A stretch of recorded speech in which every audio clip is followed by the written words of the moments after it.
The Willows, written by Algernon Blackwood, performed by Peter Bishop. After leaving Vienna, and long before you come to Budapest, the Danube enters a region of singular loneliness and desolation, where its waters spread away on all sides, regardless of a main channel, and the country becomes a swamp for miles upon miles, covered by a vast sea of low willow bushes.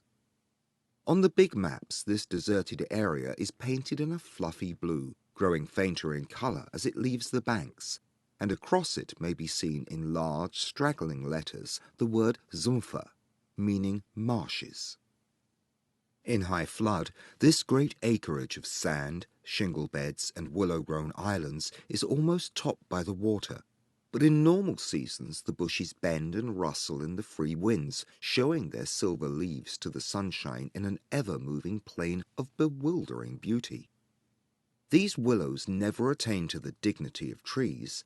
They have no rigid trunks. They remain humble bushes with rounded tops and soft outline, swaying on slender stems that answer to the least pressure of the wind, supple as grasses, and so continually shifting that they somehow give the impression that the entire plain is moving and alive. For the wind sends waves rising and falling over the whole surface. Waves of leaves instead of waves of water, green swells like the sea, too, until the branches turn and lift, and then silvery white as their underside turns to the sun.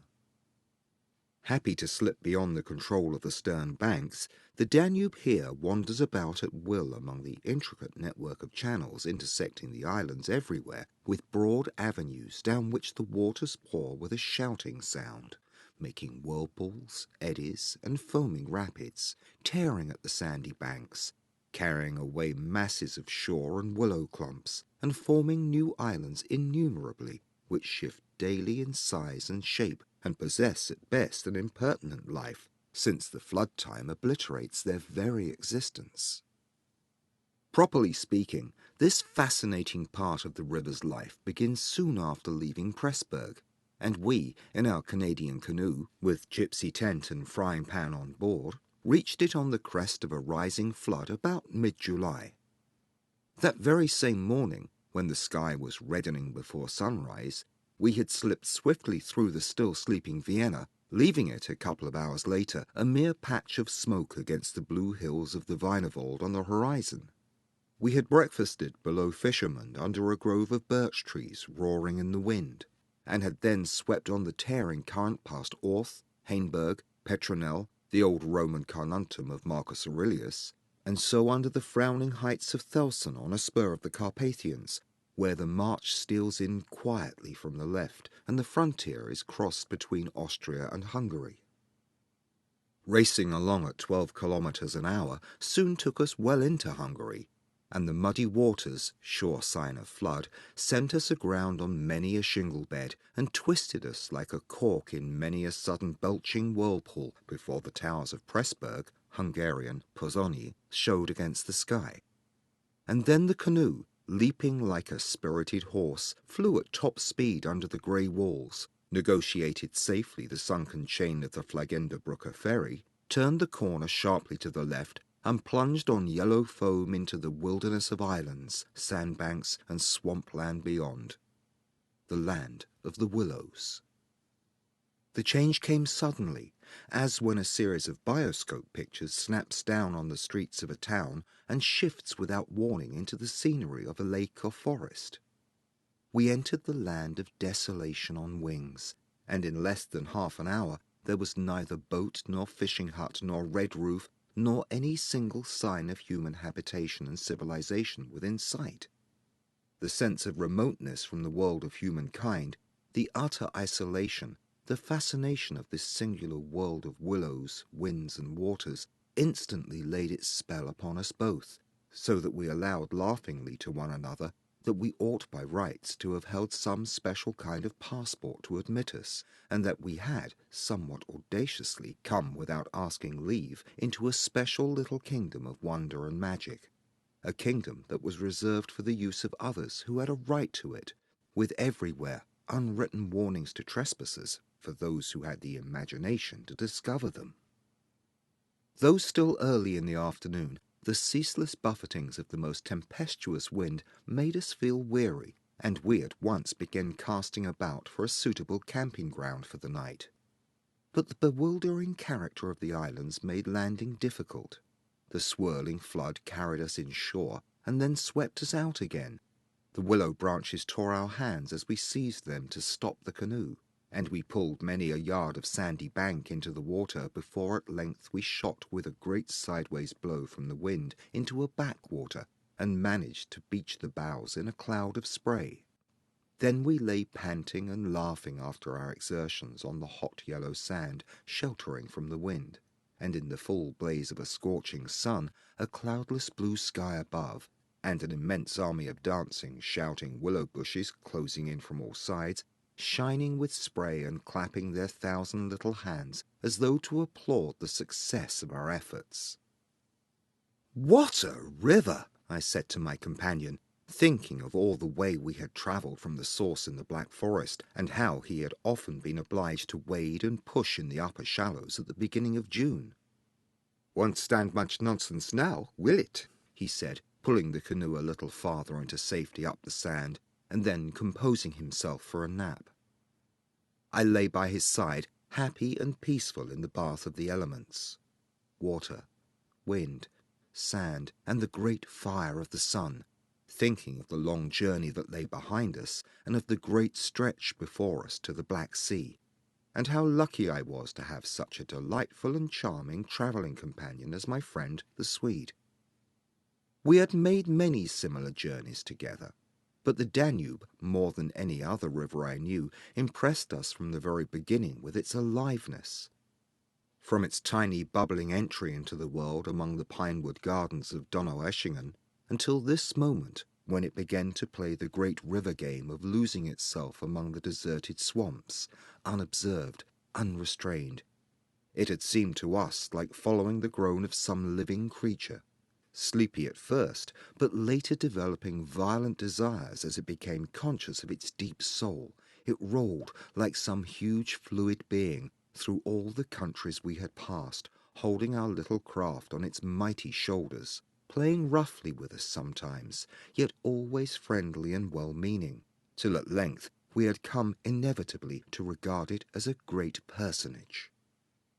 How, indeed, could it be otherwise, since it told us so much of its secret life? At night we heard it singing to the moon as we lay in our tent, uttering that odd sibilant note peculiar to itself, and said to be caused by the rapid tearing of the pebbles along its bed, so great is its hurrying speed.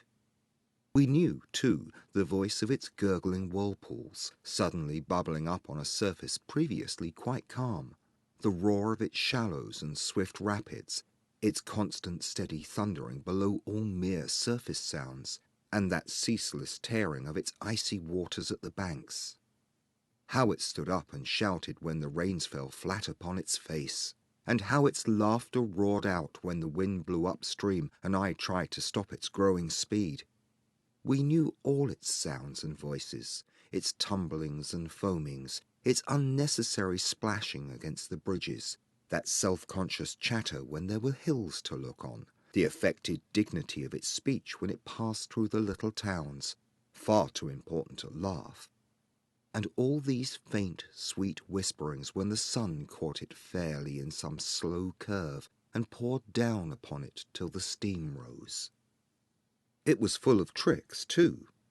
In its early life, before the great world knew it, there were places in the upper reaches among the Swabian forests, when yet the first whispers of its destiny had not reached it, where it elected to disappear through holes in the ground, to appear again on the other side of the porous limestone hills, and start a new river with another name, leaving, too, so little water in its own bed that we had to climb out and wade and push the canoe through miles of shallows.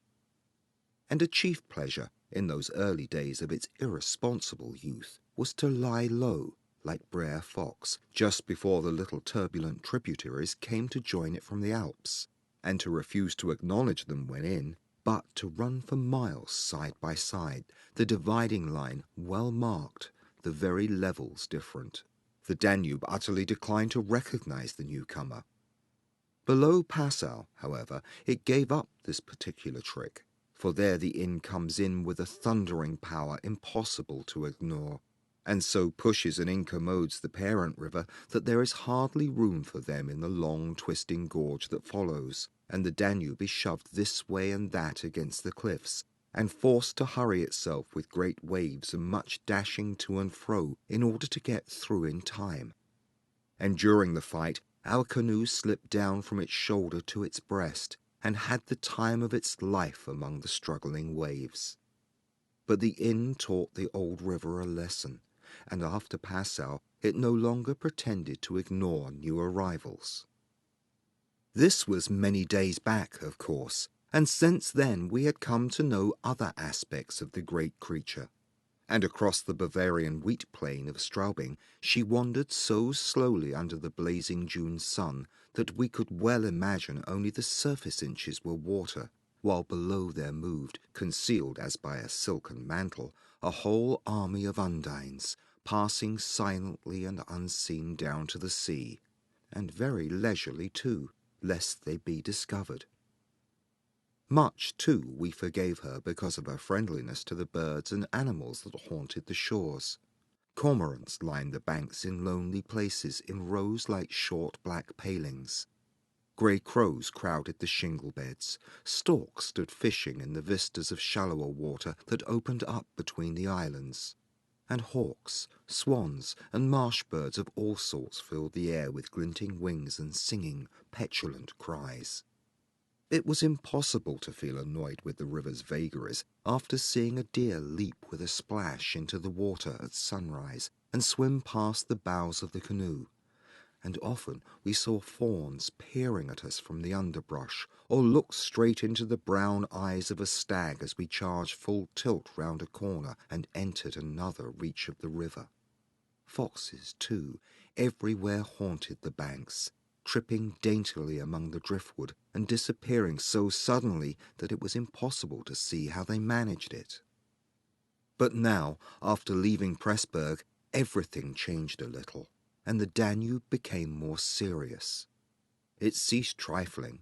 It was halfway to the Black Sea, within seeming distance almost of other, stranger countries where no tricks would be permitted or understood. It became suddenly grown up and claimed our respect and even our awe. It broke out into three arms, for one thing, that only met again 100 kilometers farther down, and for a canoe there were no indications which one was intended to be followed. "If you take a side channel," said the Hungarian officer we met in the Pressburg shop while buying provisions, "you may find yourself, when the flood subsides, 40 miles from anywhere, high and dry, and you may easily starve. There are no people, no farms, no fishermen. I warn you not to continue. The river, too, is still rising, and this wind will increase." The rising river did not alarm us in the least, but the matter of being left high and dry by a sudden subsidence of the waters might be serious, and we had consequently laid in an extra stock of provisions. For the rest, the officer's prophecy held true, and the wind, blowing down a perfectly clear sky, increased steadily till it reached the dignity of a westerly gale. It was earlier than usual when we camped, for the sun was a good hour or two from the horizon, and leaving my friend still asleep on the hot sand, I wandered about in a desultory examination of our hotel. The island, I found, was less than an acre in extent, a mere sandy bank standing some 2 or 3 feet above the level of the river. The far end, pointing into the sunset, was covered with flying spray, which the tremendous wind drove off the crests of the broken waves. It was triangular in shape, with the apex upstream.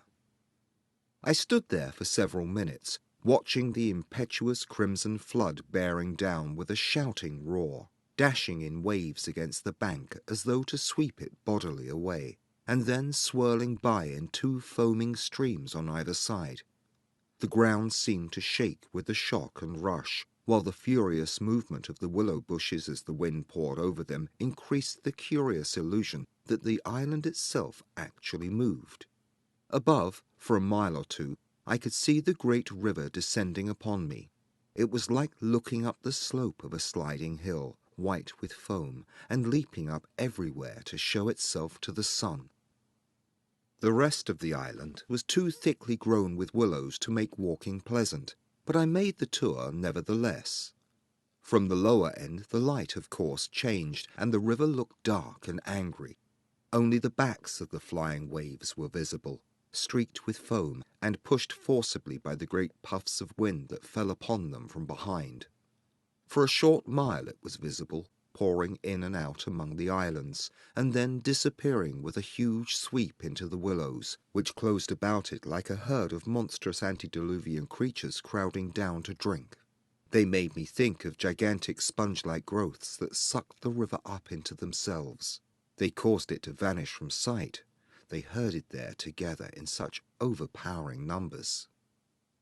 Altogether, it was an impressive scene, with its utter loneliness, its bizarre suggestion, and as I gazed, long and curiously, a singular emotion began to stir somewhere in the depths of me.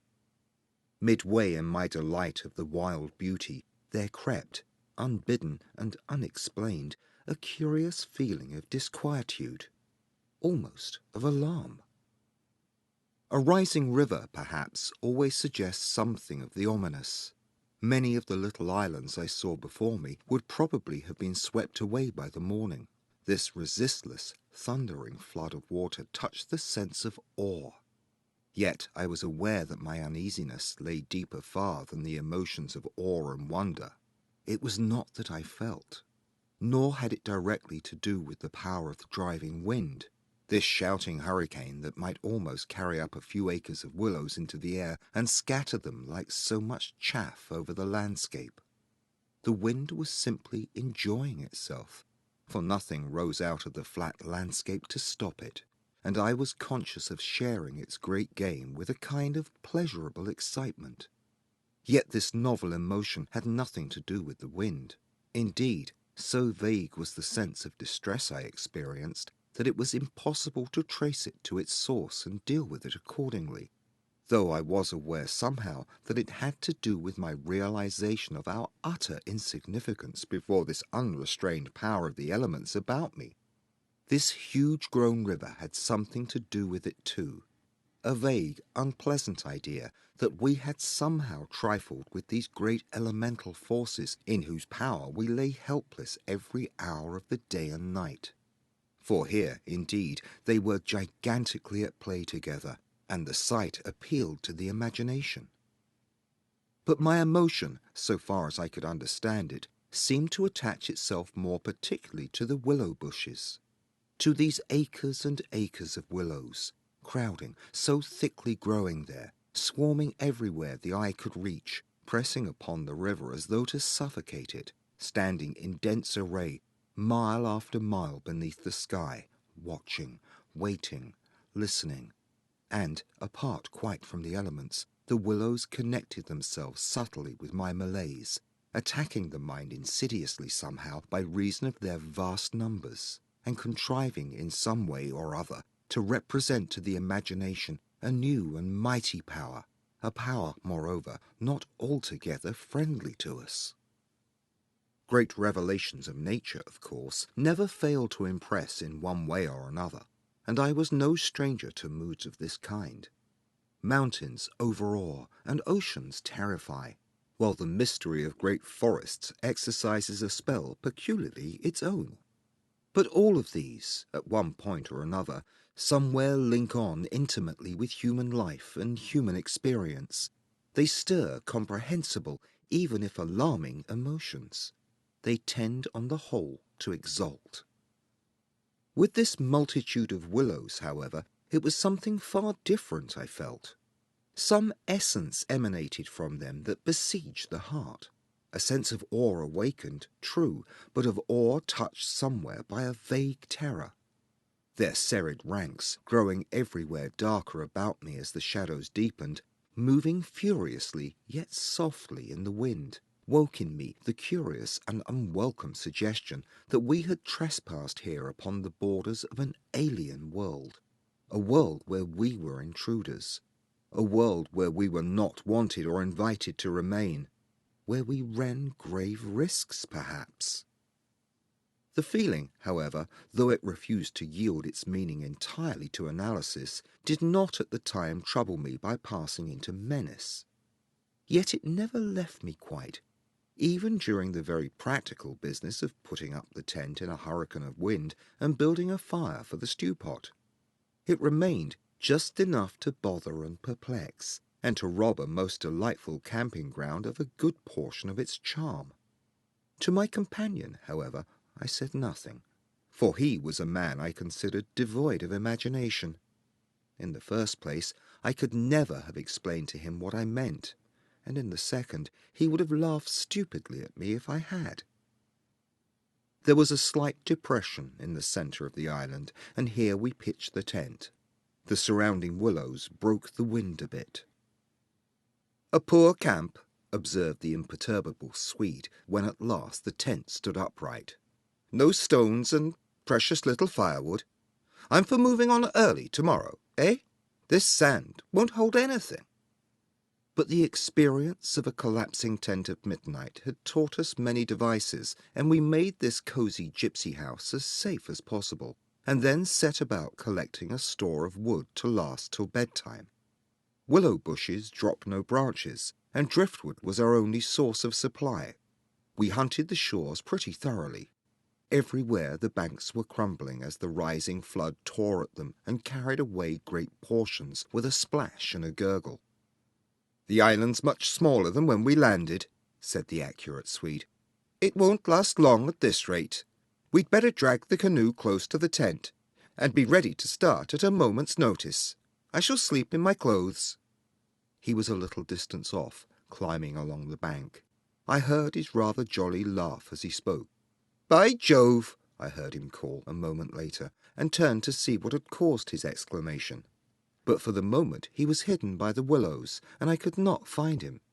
"What in the world is this?" I heard him cry again, and this time his voice had become serious. I ran up quickly and joined him on the bank. He was looking over the river, pointing at something in the water. "Good heavens! It's a man's body!" he cried excitedly. "Look!" A black thing, turning over and over in the foaming waves, swept rapidly past. It kept disappearing and coming up to the surface again. It was about 20 feet from the shore, and just as it was opposite to where we stood, it lurched round and looked straight at us. We saw its eyes reflecting the sunset, and gleaming an odd yellow as the body turned over. Then it gave a swift, gulping plunge and dived out of sight in a flash. "An otter, by gad!" we exclaimed in the same breath, laughing.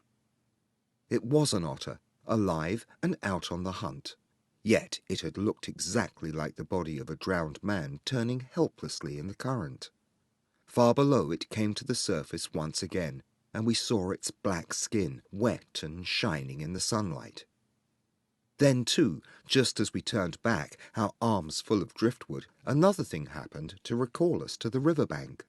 This time it really was a man, and what was more, a man in a boat.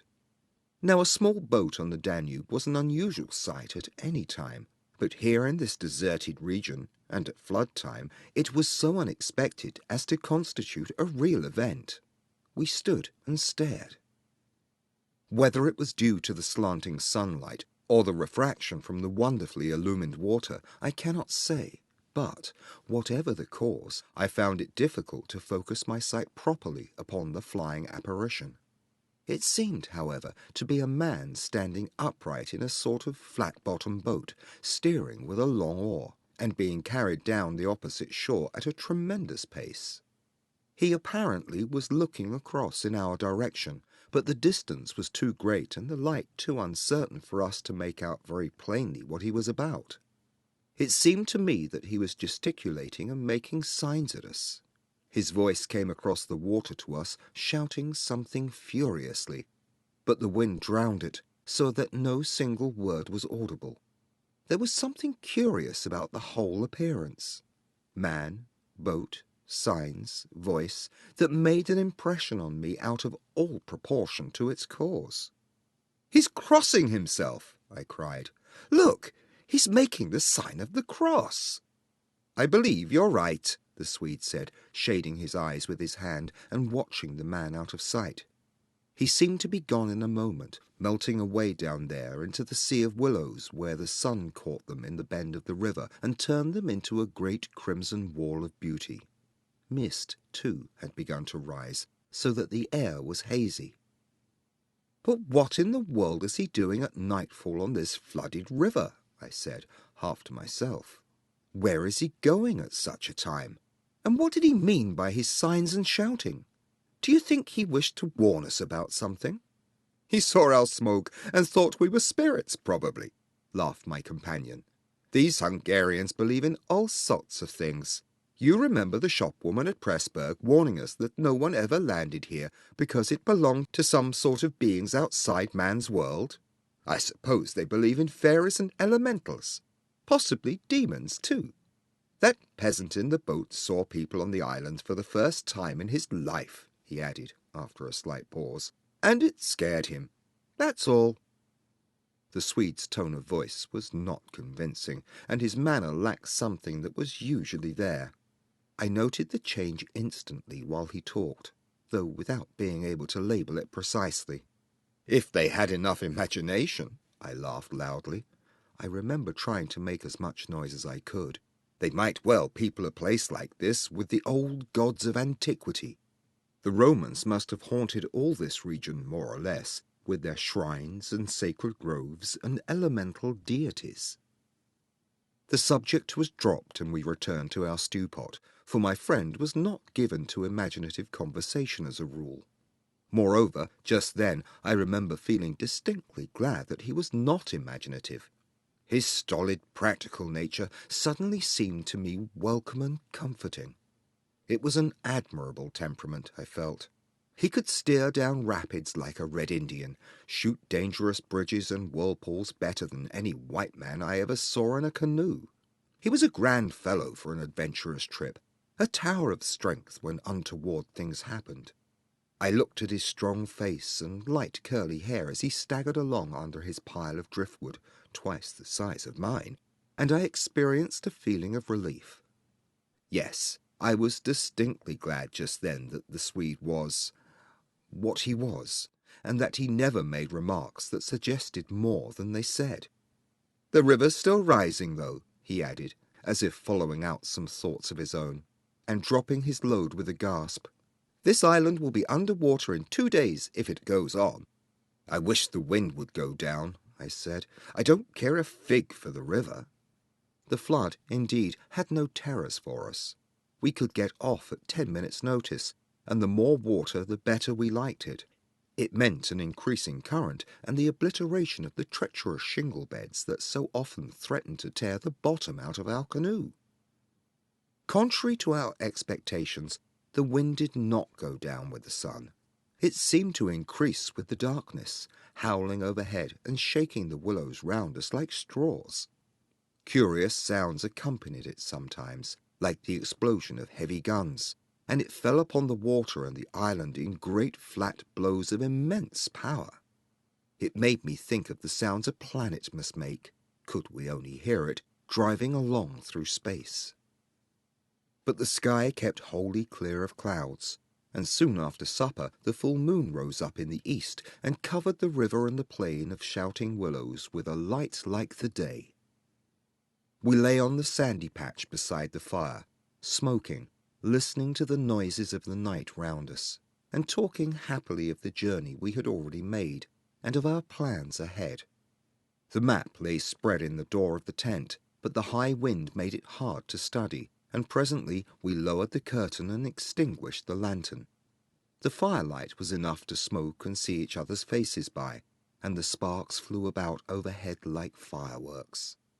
A few yards beyond, the river gurgled and hissed, and from time to time a heavy splash announced the falling away of further portions of the bank.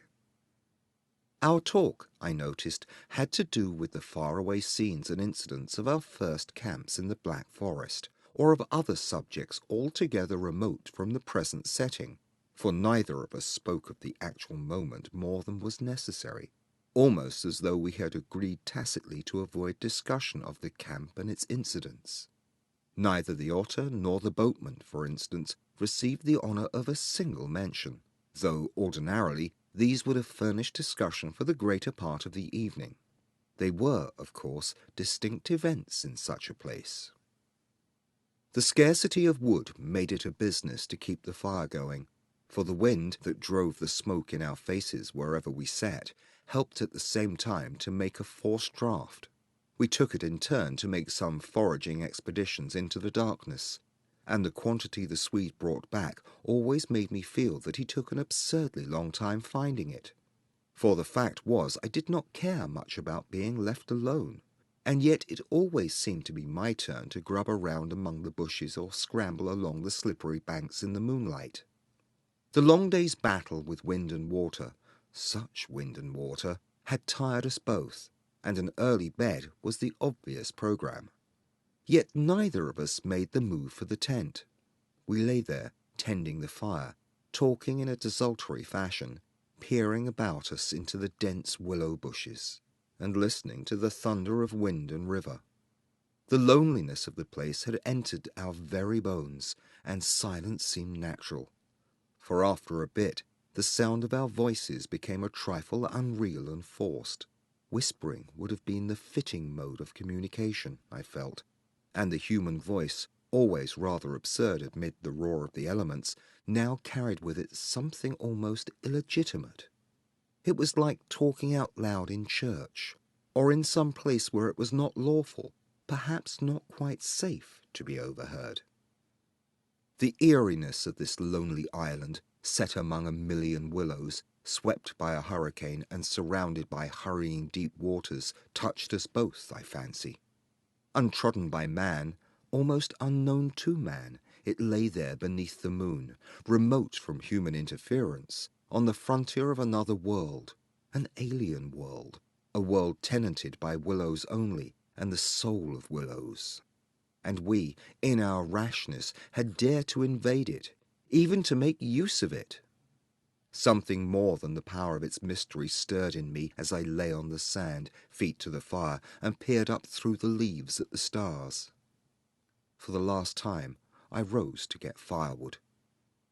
"When this is burnt up," I said firmly, "I shall turn in," and my companion watched me lazily as I moved off into the surrounding shadows. For an unimaginative man, I thought he seemed unusually receptive that night, unusually open to suggestion of things other than sensory.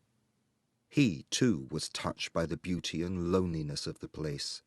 I was not altogether pleased, I remember, to recognize this slight change in him, and instead of immediately collecting sticks, I made my way to the far point of the island, where the moonlight on plain and river could be seen to better advantage. The desire to be alone had come suddenly upon me. My former dread returned in force. There was a vague feeling in me I wished to face and probe to the bottom. When I reached the point of sand jutting out among the waves, the spell of the place descended upon me with a positive shock. No mere scenery could have produced such an effect.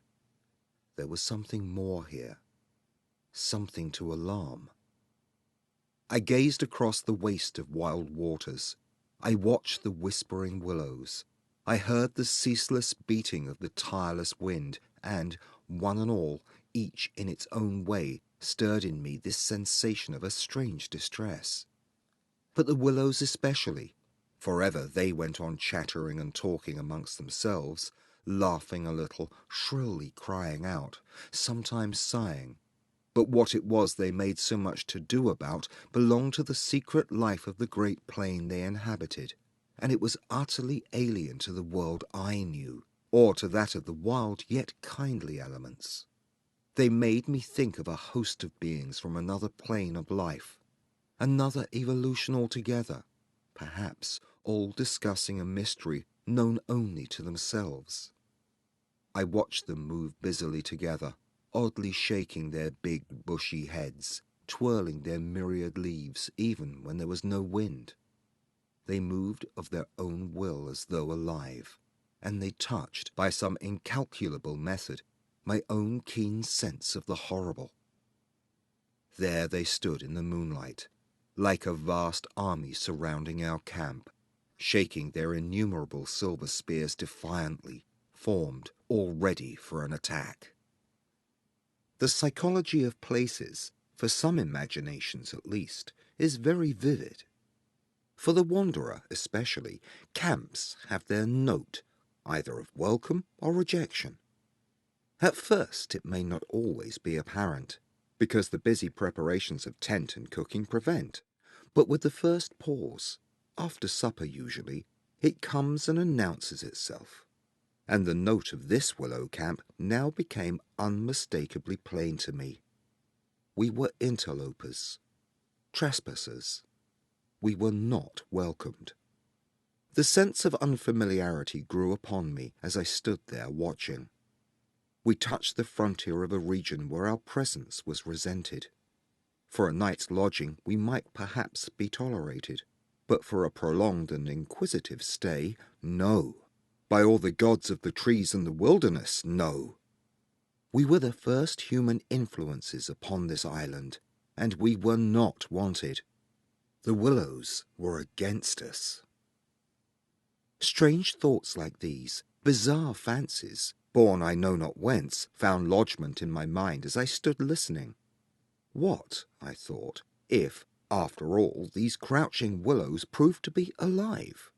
If suddenly they should rise up, like a swarm of living creatures, marshalled by the gods whose territory we had invaded, swept toward us off the vast swamps, booming overhead in the night, and then settle down.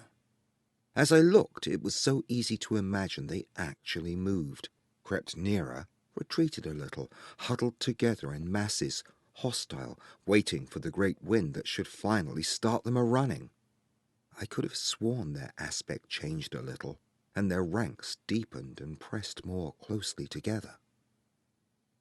The melancholy shrill cry of a night bird sounded overhead, and suddenly I nearly lost my balance as the piece of bank I stood upon fell with a great splash into the river, undermined by the flood.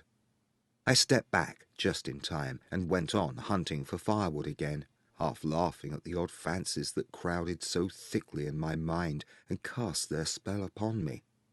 I recalled the Swede's remark about moving on next day, and I was just thinking that I fully agreed with him when I turned with a start and saw the subject of my thoughts standing immediately in front of me.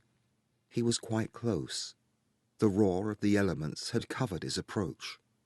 "You've been gone so long," he shouted above the wind. "I thought something must have happened to you." But there was that in his tone, and a certain look in his face as well, that conveyed to me more than his usual words, and in a flash I understood the real reason for his coming.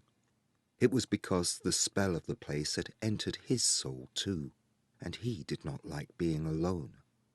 "River still rising," he cried, pointing to the flood in the moonlight, "and the wind's simply awful." He always said the same things, but it was the cry for companionship that gave the real importance to his words. "Lucky," I cried back, "our tent's in the hollow. I think it'll hold all right."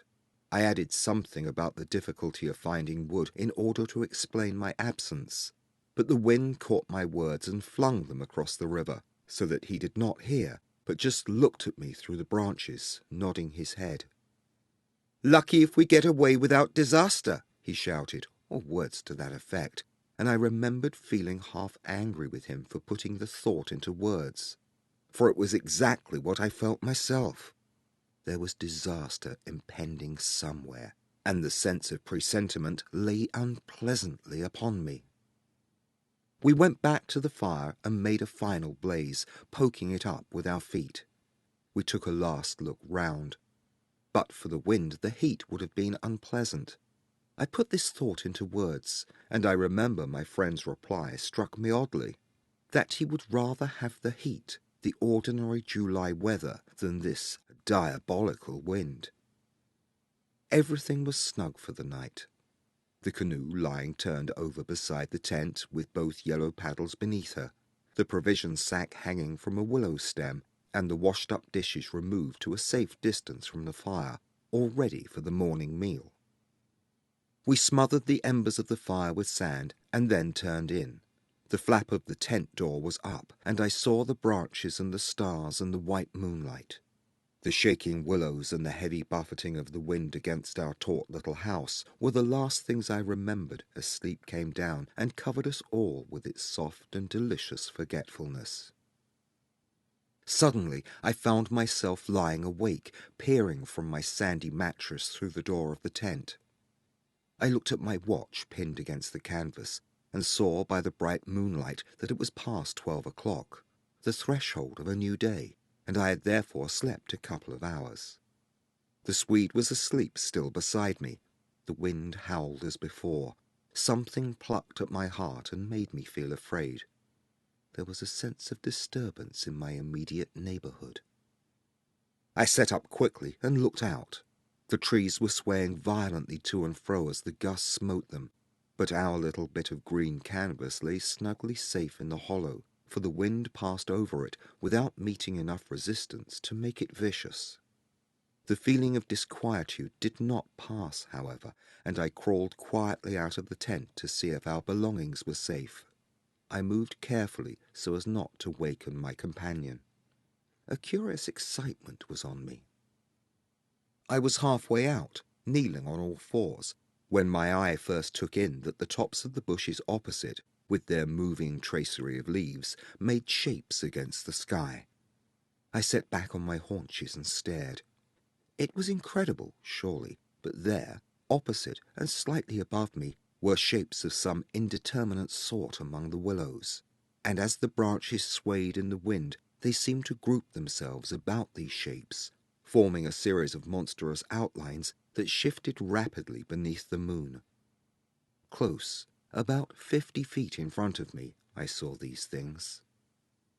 My first instinct was to waken my companion, that he too might see them. But something made me hesitate. The sudden realization, probably, that I should not welcome corroboration. And meanwhile I crouched there, staring in amazement with smarting eyes. I was wide awake. I remember saying to myself that I was not dreaming. They first became properly visible, these huge figures, just within the tops of the bushes. Immense, bronze-coloured, and wholly independent of the swaying of the branches. I saw them plainly and noted, now I came to examine them more calmly, that they were very much larger than human, and indeed that something in their appearance proclaimed them not to be human at all. Certainly they were not merely the moving tracery of the branches against the moonlight. They shifted independently. They rose upwards in a continuous stream from earth to sky, vanishing utterly as soon as they reached the dark of the sky. They were interlaced one with another, making a great column, and I saw their limbs and huge bodies melting in and out of each other, forming this serpentine line that bent and swayed and twisted spirally with the contortions of the wind-tossed trees. They were nude, fluid shapes, passing up the bushes, within the leaves almost, rising up in a living column into the heavens. Their faces I never could see. Unceasingly they poured upwards, swaying in great bending curves, with a hue of dull bronze upon their skins. I stared, trying to force every atom of vision from my eyes. For a long time I thought they must every moment disappear and resolve themselves into movements of the branches and prove to be an optical illusion. I searched everywhere for a proof of reality, while all the while I understood quite well that the standard of reality had changed. For the longer I looked, the more certain I became that the figures were real and living, though, perhaps, not according to the standards that the camera and the biologist would insist upon. Far from feeling fear, I was possessed with a sense of awe and wonder such as I have never known. I seemed to be gazing at the personified elemental forces of this haunted and primeval region. Our intrusion had stirred the powers of the place into activity. It was we who were the cause of the disturbance, and my brain was filled to bursting with stories and legends of the spirits and deities of places that have been acknowledged and worshipped by men in all ages of the world's history. But before I could arrive at any possible explanation, something impelled me to go farther out, and I crept forward on the sand and stood upright. I felt the ground still warm under my bare feet. The wind tore up my hair and face, and the sound of the river burst upon my ears with a sudden roar. These things I knew were real and proved that my senses were acting normally. Yet the figure still rose from earth to heaven, silent, majestically, in a great spiral of grace and strength that overwhelmed me at length with a genuine deep emotion of worship. I felt that I must fall down and worship. Absolutely worship. Perhaps in another minute I might have done so, when a gust of wind swept against me with such force that it blew me sideways, and I nearly stumbled and fell. It seemed to shake the dream violently out of me. At least it gave me another point of view somehow. The figure still remained, still ascended into the heavens from the heart of the night, but my reason at last began to assert itself. It must be a subjective experience, I argued, none the less real for that, but still subjective. The moonlight and the branches combined to work out these pictures upon the mirror of my imagination, and for some reason I projected them outwards and made them appear objective. I knew this must be the case, of course. I took courage and began to move forward across the open patches of sand. By Jove, though! Was it all hallucination? Was it merely subjective? Did not my reason argue in the old futile way from the little standard of the known? I only know that great columns of figures ascended darkly into the sky for what seemed a very long period of time, and with a very complete measure of reality as most men are accustomed to gauge reality. Then suddenly they were gone. And once they were gone and the immediate wonder of their presence had passed, fear came down upon me with a cold rush. The esoteric meaning of this lonely and haunted region suddenly flamed up within me, and I began to tremble dreadfully. I took a quick look round, a look of horror that came near to panic, calculating vainly ways of escape, and then, realizing how helpless I was to achieve anything really effective, I crept back silently into the tent and lay down against my sandy mattress, first lowering the door curtain to shut out the sight of the willows in the moonlight, and then burying my head as deeply as possible beneath the blankets to deaden the sound of the terrifying wind. As though further to convince me that I had not been dreaming, I remembered that it was a long time before I fell into a troubled and restless sleep. And even then only the upper crust of me slept, and underneath there was something that never quite lost consciousness, but lay alert and on watch. But this second time I jumped up with a genuine start of terror. It was neither the wind nor the river that woke me, but the slow approach of something that caused the sleeping portion of me to grow smaller and smaller, till at last it vanished altogether, and I found myself sitting bolt upright, listening. Outside there was a sound of multitudinous little patterings. They had been coming, I was aware, for a long time, and in my sleep they had first become audible. I sat there nervously wide awake, as though I had not slept at all. It seemed to me that my breathing came with difficulty, and that there was a great weight upon the surface of my body. In spite of the hot night, I felt clammy with cold and shivered. Something surely was pressing steadily against the sides of the tent and weighing down upon it from above. Was it the body of the wind? Was this the pattering rain, the dripping of the leaves, the spray blown from the river by the wind and gathering in big drops? I thought quickly of a dozen things. Then, suddenly, the explanation leapt into my mind. A bough from the poplar, the only large tree on the island, had fallen with the wind. Still half caught by the other branches, it would fall with the next gust and crush us. And meanwhile its leaves brushed and tapped upon the tight canvas surface of the tent. I raised the loose flap and rushed out, calling to the Swede to follow. But when I got out and stood upright, I saw that the tent was free. There was no hanging bough, There was no rain or spray. Nothing approached. A cold grey light filtered down through the bushes and lay on the faintly gleaming sand. Stars still crowded the sky directly overhead, and the wind howled magnificently. But the fire no longer gave out any glow, and I saw the east reddening in streaks through the trees. Several hours must have passed since I stood there before watching the ascending figures, and the memory of it now came back to me horribly, like an evil dream. Oh, how tired it made me feel, that ceaseless, raging wind.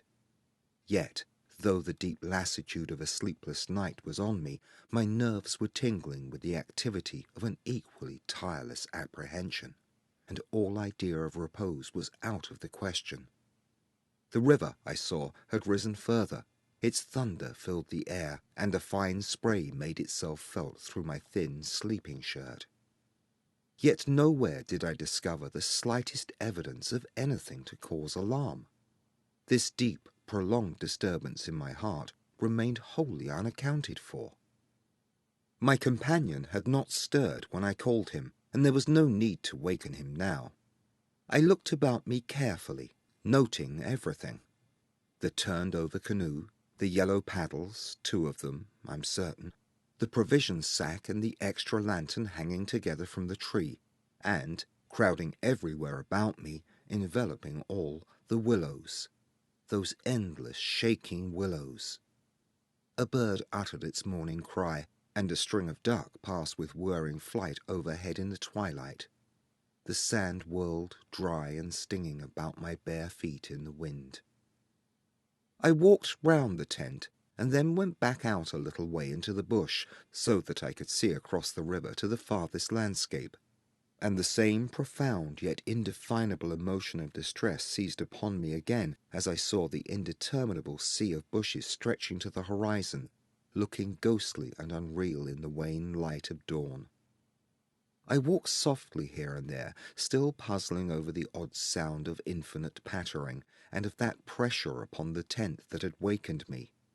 It must have been the wind, I reflected, the wind bearing up the loose, hot sand, driving the dry particles smartly against the taut canvas, the wind dropping heavily upon our fragile roof. Yet all the time my nervousness and malaise increased appreciably. I crossed over to the farther shore and noted how the coastline had altered in the night, and what masses of sand the river had torn away. I dipped my hands and feet into the cool current and bathed my forehead. Already there was a glow of sunrise in the sky and the exquisite freshness of coming day. On my way back, I passed purposely beneath the very bushes where I had seen the column of figures rising into the air, and midway along the clumps I suddenly found myself overtaken by a sense of vast terror. From the shadows a large figure went swiftly by. Someone passed me, as sure as ever man did. It was a great staggering blow from the wind that helped me forward again, and once out in the more open space the sense of terror diminished strangely. The winds were about and walking, I remember saying to myself, for the winds often move like great presences under the trees.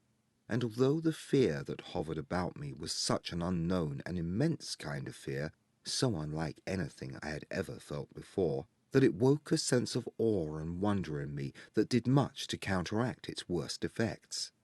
And when I reached a high point in the middle of the island, from which I could see the wide stretch of river, crimson in the sunrise, the whole magical beauty of it all was so overpowering that a sort of wild yearning woke in me and almost brought a cry up in my throat.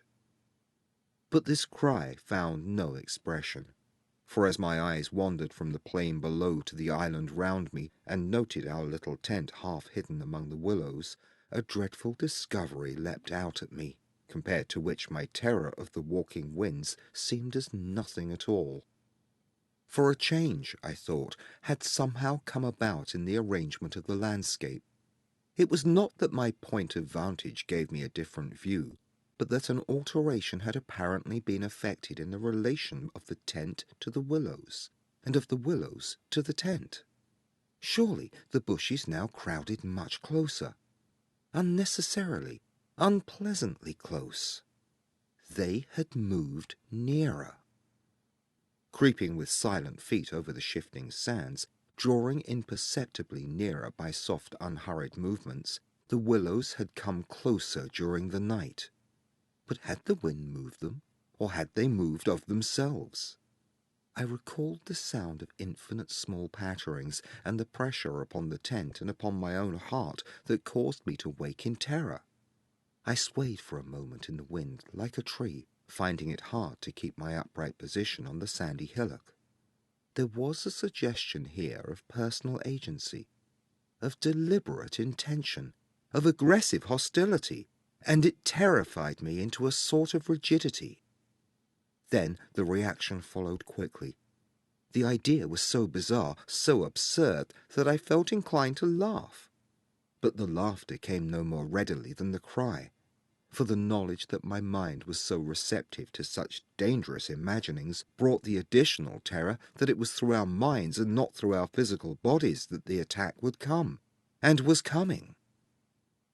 The wind buffeted about me, and very quickly it seemed the sun came up over the horizon, for it was after 4 o'clock, and I must have stood on that little pinnacle of sand longer than I knew, afraid to come down to close quarters with the willows. I returned, quietly, creepily, to the tent, first taking another exhaustive look round and, yes, I confess it, making a few measurements.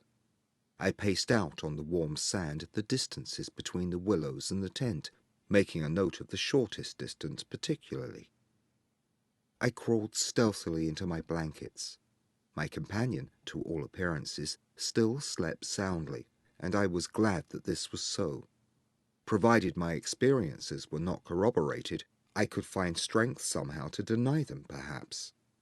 With the daylight, I could persuade myself that it was all a subjective hallucination, a fantasy of the night, a projection of the excited imagination.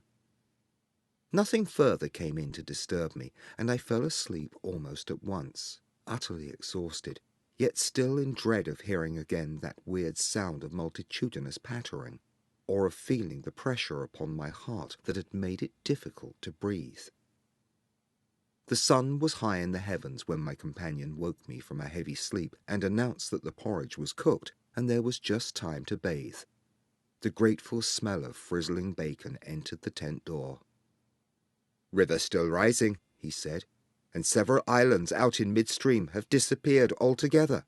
Our own island's much smaller." "Any wood left?" I asked sleepily. "The wood and the island will finish tomorrow in a dead heat," he laughed, "but there's enough to last us till then." I plunged in from the point of the island, which had indeed altered a lot in size and shape during the night, and was swept down in a moment to the landing place opposite the tent. The water was icy, and the banks flew by like the country from an express train. Bathing under such conditions was an exhilarating operation, and the terror of the night seemed cleansed out of me by a process of evaporation in the brain. The sun was blazing hot, not a cloud showed itself anywhere. The wind, however, had not abated one little jot. Quite suddenly, then, the implied meaning of the Swede's words flashed across me, showing that he no longer wished to leave post-haste, and had changed his mind. Enough to last till tomorrow. He assumed we would stay on the island another night. It struck me as odd. The night before he was so positive the other way. How had the change come about? Great crumblings of the banks occurred at breakfast, with heavy splashings and clouds of spray which the wind brought into our frying pan, and my fellow traveller talked incessantly about the difficulty the Vienna Pest steamers must have to find the channel in flood. But the state of his mind interested and impressed me far more than the state of the river or the difficulties of the steamers. He had changed somehow since the evening before. His manner was different, a trifle excited, a trifle shy, with a sort of suspicion about his voice and gestures. I hardly know how to describe it now in cold blood, but at the time I remember being quite certain of one thing, that he had become frightened. He ate very little breakfast, and for once omitted to smoke his pipe. He had the map spread open beside him, and he kept studying its markings. "We'd better get off sharp in an hour," I said presently, feeling for an opening that must bring him indirectly to a partial confession at any rate. And his answer puzzled me uncomfortably. "Rather, if they'll let us." "Who'll let us? The elements?" I asked quickly, with affected indifference. "The powers of this awful place, whoever they are," he replied, keeping his eyes on the map. "The gods are here, if they are anywhere at all in the world." "The elements are always the true immortals," I replied, laughing as naturally as I could manage, yet knowing quite well that my face reflected my true feelings when he looked up gravely at me and spoke across the smoke. "We shall be fortunate if we get away without further disaster." That was exactly what I had dreaded, and I screwed myself up to the point of the direct question. It was like agreeing to allow the dentist to extract the tooth. It had to come anyhow in the long run, and all the rest was pretense. "Further disaster? Why? What happened?" "For one thing, the steering paddle's gone," he said quietly. "The steering paddle gone?" I repeated, greatly excited, for this was our rudder, and the Danube in flood without a rudder was suicide. "But what—" "And there's a tear in the bottom of the canoe," he added, with a genuine little tremor in his voice. I continued staring at him, able only to repeat the words in his face somewhat foolishly. There, in the heat of the sun, and on this burning sand, I was aware of a freezing atmosphere descending around us. I got up to follow him, for he merely nodded his head gravely and led the way towards the tent a few yards on the other side of the fireplace. The canoe still lay there, as I had seen her in the night, ribs uppermost, the paddles, or rather the paddle, on the sand beside her. "There's only one," he said, stooping to pick it up, "and here's the rent in the baseboard." It was on the tip of my tongue to tell him that I had clearly noticed 2 paddles a few hours before, but a second impulse made me think better of it, and I said nothing. I approached to see. There was a long, finely made tear in the bottom of the canoe where a little slither of wood had been neatly taken out. It looked as if the tooth of a sharp rock or snag had eaten down her length, and investigation showed that the hole went through. Had we launched out in her without observing it, we must inevitably have floundered. At first, the water would have made the wood swell, so as to close the hole, but once out in mid-stream, the water must have poured in, and the canoe, never more than 2 inches above the surface, would have filled and sunk very rapidly. "There you see an attempt to prepare a victim for the sacrifice," I heard him saying, more to himself than to me. "2 victims, rather," he added as he bent over and ran his fingers along the slit. I began to whistle, a thing I always do unconsciously when utterly nonplussed, and purposely paid no attention to his words. I was determined to consider them foolish. "It wasn't there last night," he said presently, straightening up from his examination and looking anywhere but at me. "We must have scratched her in landing, of course," I stopped whistling to say. "The stones are very sharp." I stopped abruptly, for at that moment he turned round and met my eye squarely. I knew just as well as he did how impossible my explanation was. There were no stones to begin with. "And then there's this to explain, too," he added quietly, handing me the paddle and pointing to the blade. A new and curious emotion spread freezingly over me as I took it and examined it. The blade was scraped down all over, beautifully scraped, as though someone had sandpapered it with care, making it so thin that the first vigorous stroke must have snapped it off at the elbow. "One of us walked in his sleep and did this thing," I said feebly. Or it has been filed by the constant stream of sand particles blown against it by the wind, perhaps." "Ah," said the Swede, turning away, laughing a little, "you can explain everything. The same wind that caught the steering paddle and flung it so near the bank that it fell in with the next lump that crumbled, I called out after him, absolutely determined to find an explanation for everything he showed me. "I see," he shouted back, turning his head to look at me before disappearing among the willow bushes. Once alone with these perplexing evidences of personal agency, I think my first thoughts took the form of, one of us must have done this thing, and it certainly was not I. But my second thought decided how impossible it was to suppose, under all the circumstances, that either of us had done it. That my companion, the trusted friend of a dozen similar expeditions, could have knowingly had a hand in it, was a suggestion not to be entertained for a moment.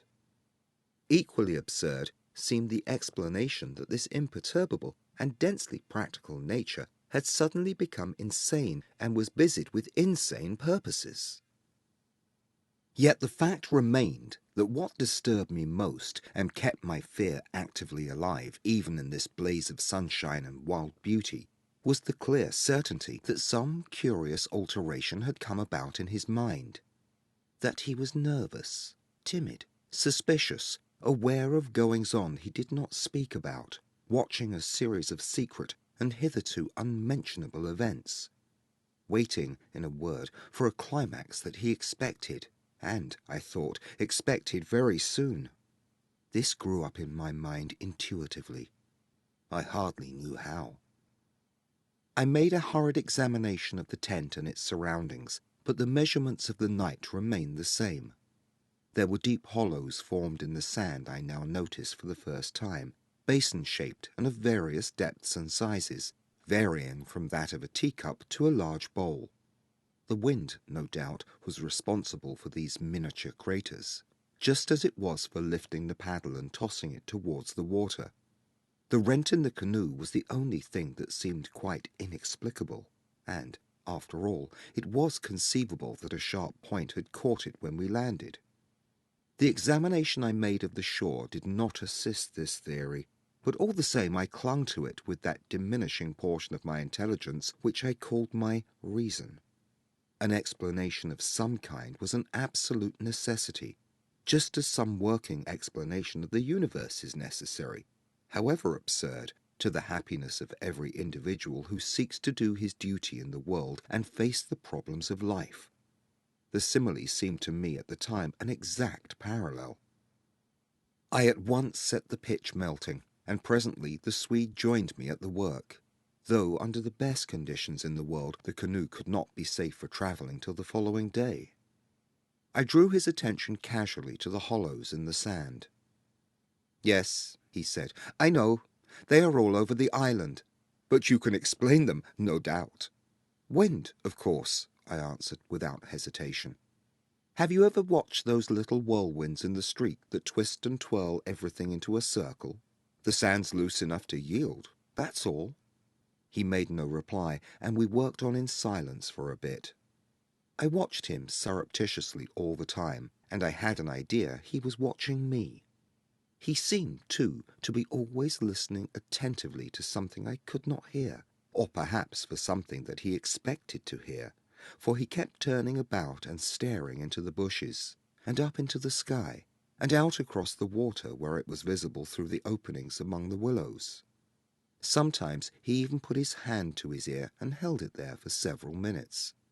He said nothing to me, however, about it, and I asked no questions. And meanwhile, as he mended that torn canoe with the skill and address of a Red Indian, I was glad to notice his absorption in the work, for there was a vague dread in my heart that he would speak of the changed aspect of the willows, and if he had noticed that, my imagination could no longer be held a sufficient explanation of it. At length, after a long pause, he began to talk. "Queer thing," he added, in a hurried sort of voice, as though he wanted to say something and get it over. "Queer thing, I mean, about that otter last night." I had expected something so totally different that it caught me with surprise, and I looked up sharply. "Shows how lonely this place is. Otters are awfully shy things." "I don't mean that, of course," he interrupted. "I mean, did you think it really was an otter?" What else, in the name of heaven? What else? You know, I saw it before you did, and at first it seemed so much bigger than an otter. The sunset as you looked upstream magnified it, or something, I replied. He looked at me absently for a moment, as though his mind were busy with other thoughts. It had such extraordinary yellow eyes, he went on half to himself. That was the sun too, I laughed, a trifle boisterously. I suppose you'll wonder next if that fellow in the boat— I suddenly decided not to finish the sentence. He was in the act again of listening, turning his head to the wind, and something in the expression of his face made me halt. The subject dropped, and we went on with our caulking. Apparently, he had not noticed my unfinished sentence. 5 minutes later, however, he looked at me across the canoe, the smoking pitch in his hand, his face exceedingly grave. I did rather wonder, if you want to know, he said slowly, what that thing in the boat was. I remember thinking at the time it was not a man. The whole business seemed to rise quite suddenly out of the water. I laughed again boisterously in his face, but this time there was impatience, and the strain of anger too, in my feeling. "Look here now," I cried, "this place is quite queer enough without going out of our way to imagine things. That boat was an ordinary boat, and the man in it was an ordinary man, and they were both going downstream as fast as they could lick. And that otter was an otter, so don't let's play the fool about it." He looked steadily at me with the same grave expression. He was not in the least annoyed. I took courage from his silence. "And, for heaven's sake," I went on, "don't keep pretending you hear things, because it only gives me the jumps, and there's nothing to hear but the river and this cursed old thundering wind." "You fool," he answered in a low, shocked voice. "You utter fool. That's just the way all victims talk, as if you didn't understand just as well as I do." He sneered with scorn in his voice and a sort of resignation. "The best thing you can do is to keep quiet and try to hold your mind as firm as possible. This feeble attempt at self-deception only makes the truth harder when you're forced to meet it." My little effort was over, and I found nothing more to say, for I knew quite well his words were true, and that I was the fool, not he. Up to a certain stage in the adventure, he kept ahead of me easily, and I think I felt annoyed to be out of it, to be thus proved less psychic, less sensitive than himself to these extraordinary happenings, and half ignorant all the time of what was going on under my very nose. He knew from the beginning, apparently, but at the moment I wholly missed the point of his words about the necessity of there being a victim, and that we ourselves were destined to satisfy the want. I dropped all pretence thenceforward, but thenceforward likewise my fear increased steadily to the climax. "But you are quite right about one thing," he added, before the subject passed, "and that is we're wiser not to talk about it, or even to think about it, because what one thinks finds expression in words, and what one says happens." That afternoon, while the canoe dried and hardened, we spent trying to fish, testing the leak, collecting wood, and watching the enormous flood of rising water. Masses of driftwood swept past near our shore sometimes, and we fished for them with long willow branches. The island grew perceptibly smaller as the banks were torn away with great gulps and splashes. The weather kept brilliantly fine until about 4 o'clock, and then for the first time for 3 days the wind showed signs of abating. Clouds began to gather in the southwest, spreading thence slowly over the sky. This lessening of the wind came as a great relief, for the incessant roaring, banging, and thundering had irritated our nerves. Yet the silence that came about 5 o'clock with its sudden cessation was in a manner quite as oppressive. The booming of the river had everything its own way then. It filled the air with deep murmurs, more musical than the wind noises, but infinitely more monotonous. The wind held many notes, rising, falling, always beating out some sort of great elemental tune. whereas the river's song lay between 3 notes at most, dull pedal notes that held a lugubrious quality foreign to the wind, and somehow seemed to me, in my then nervous state, to sound wonderfully well the music of doom. It was extraordinary, too, how the withdrawal suddenly of bright sunlight took everything out of the landscape that made for cheerfulness. And since this particular landscape had already managed to convey the suggestion of something sinister, the change, of course, was all the more unwelcome and noticeable. For me, I know, the darkening outlook became distinctly more alarming, and I found myself more than once calculating how soon after sunset the full moon would get up in the east, and whether the gathering clouds would greatly interfere with her lighting of the little island.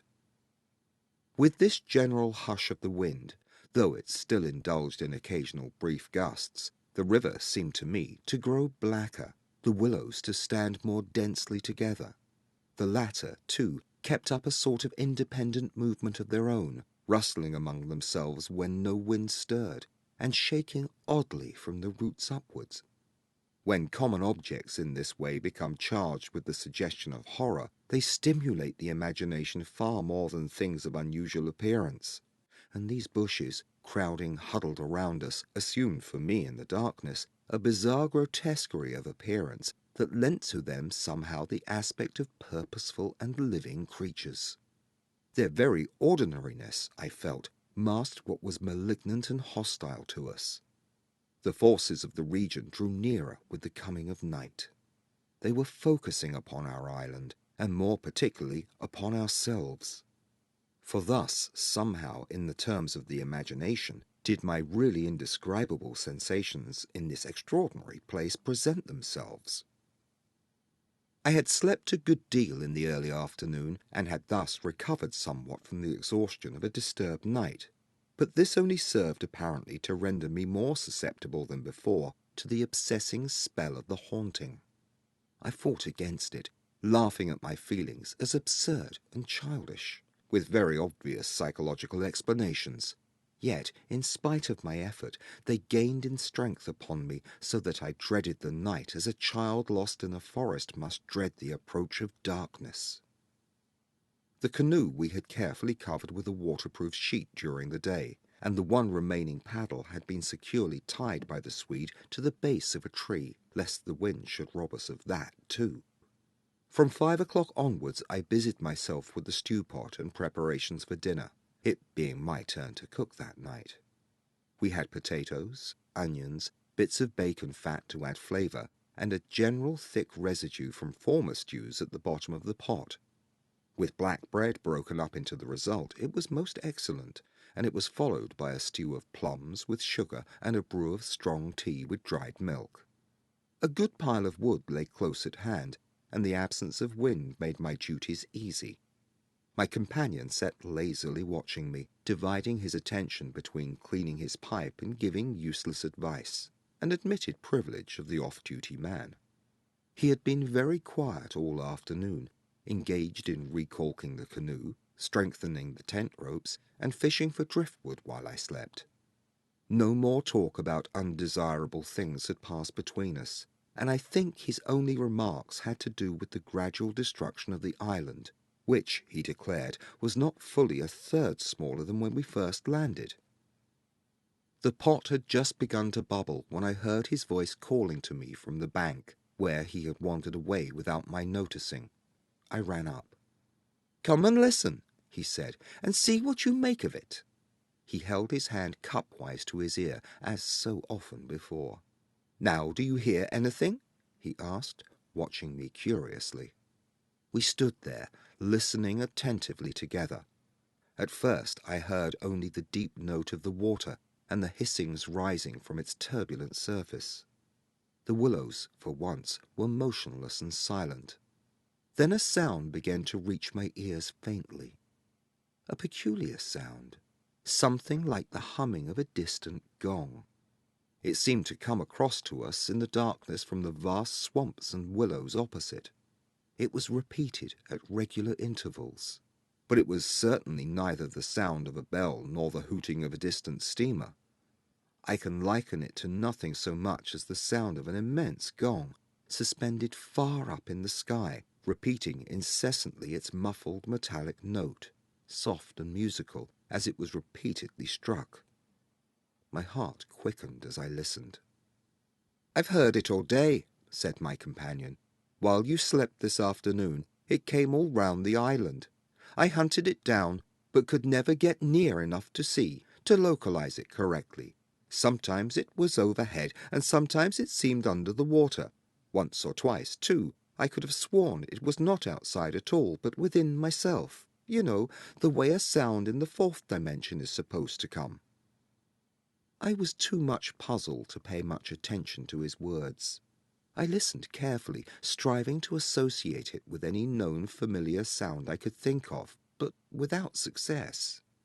It changed in the direction, too, coming nearer, and then sinking utterly away into a remote distance.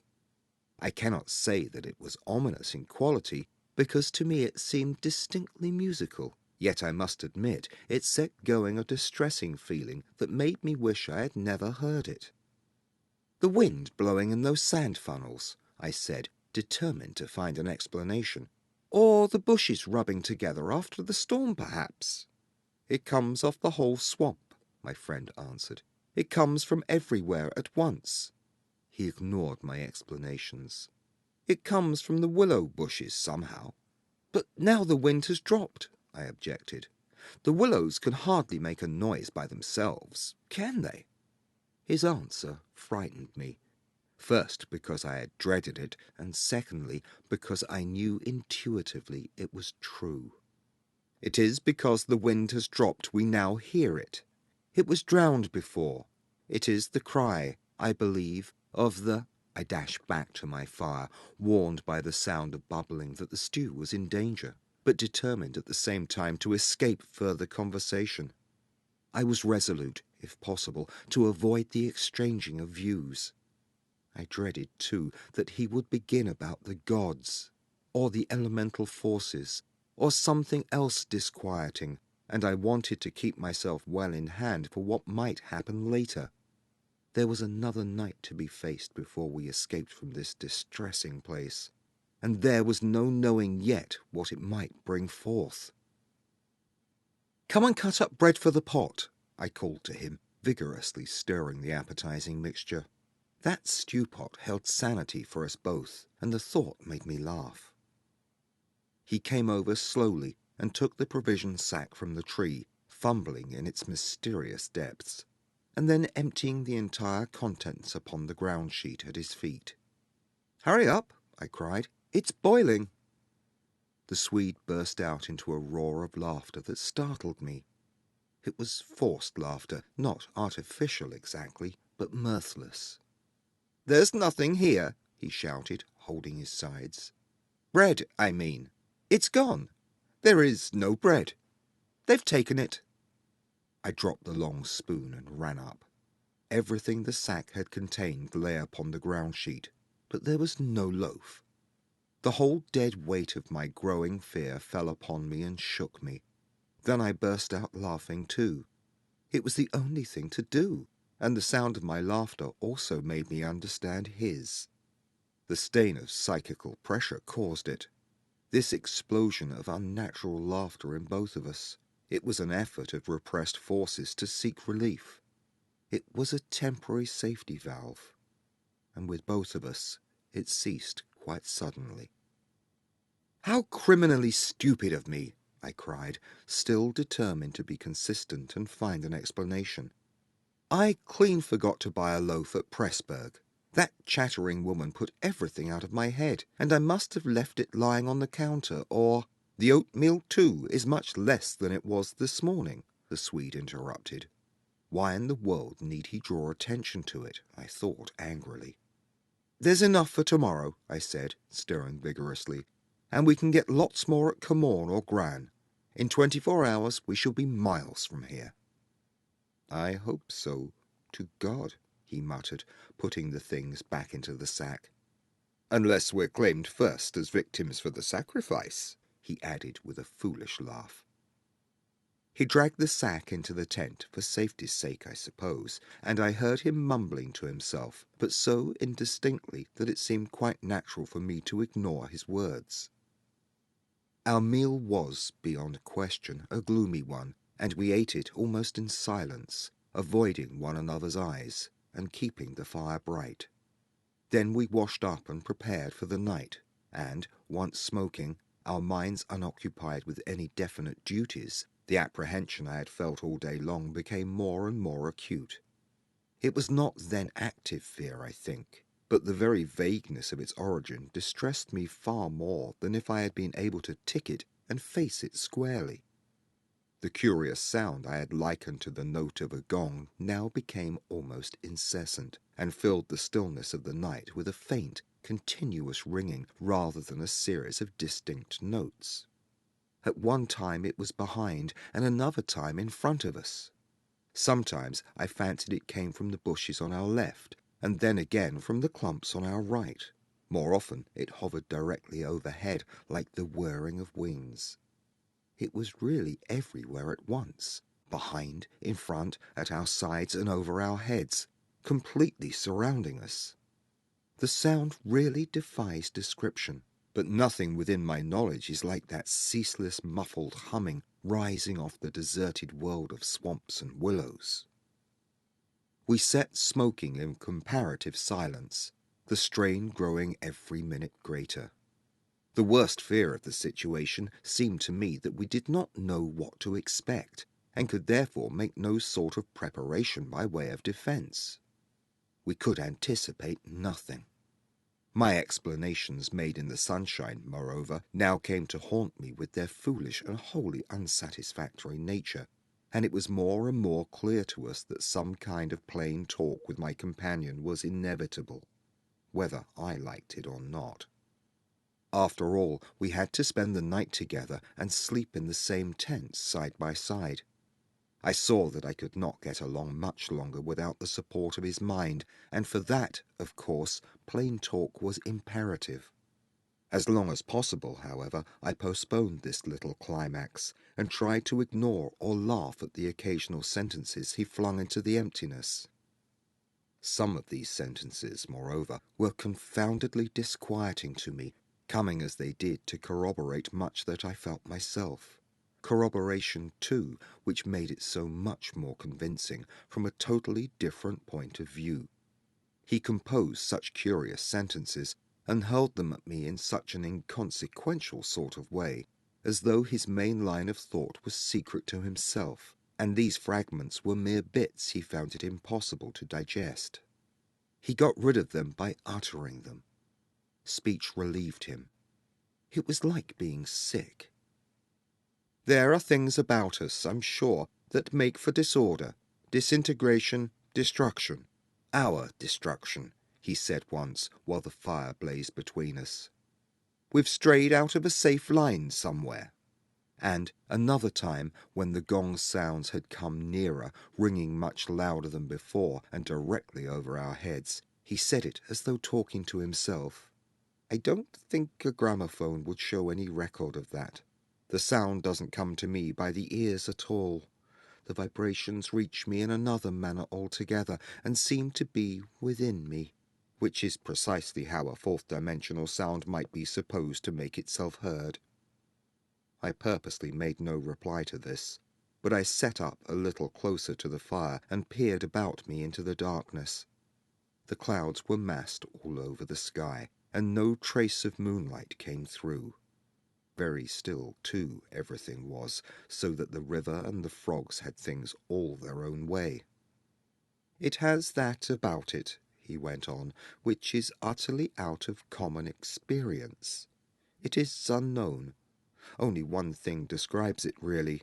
It is a non-human sound. I mean a sound outside humanity.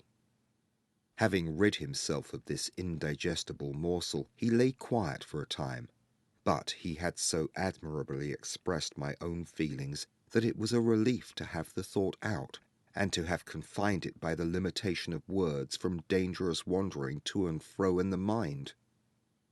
The solitude of that Danube camping-place, can I ever forget it? the feeling of being utterly alone on an empty planet. My thoughts ran incessantly upon cities and the haunts of men. I would have given my soul, as the saying is, for the feel of those Bavarian villages we had passed through by the scores, for the normal human commonplaces, peasants drinking beer, tables beneath the trees, hot sunshine, and a ruined castle on the rocks behind the red-roofed church. Even the tourists would have been welcome. Yet what I felt of dread was no ordinary ghostly fear. It was infinitely greater, stranger, and seemed to arise from some dim ancestral sense of terror, more profusely disturbing than anything I had known or dreamed of. We had strayed, as the Swede put it, into some region or set of conditions where the risks were great, yet unintelligible to us, where the frontiers of some unknown world lay close about us. It was a spot held by the dwellers of some outer space, a sort of peephole whence they could spy upon the earth, themselves unseen, a point where the veil between had worn a little thin. As the final result of too long a sojourn here, we should be carried over the border and deprived of what we called our lives, yet by mental, not physical process. In that sense, as he said, we should be the victims of our adventure, a sacrifice. It took us in different fashion, each according to the measure of his sensitiveness and powers of resistance. I translated it vaguely into the personification of the mightily disturbed elements, investing them with the horror of a deliberate and malefic purpose, resentful of our audacious intrusion into their breeding place, whereas my friend threw it into the unoriginal form at first of a trespass on some ancient shrine, some place where the old gods still held sway, where the emotional forces of former worshippers still clung, and the ancestral portion of him yielded to the old pagan spell. At any rate, here was a place unpolluted by men, kept clean by the winds from coarsening human influences, a place where spiritual agencies were within reach and aggressive. Never, before or since, have I been so attacked by indescribable suggestions of a beyond region, of another scheme of life, another revolution not parallel to the human. And in the end our minds would succumb under the weight of the awful spell, and we should be drawn across the frontier into their world.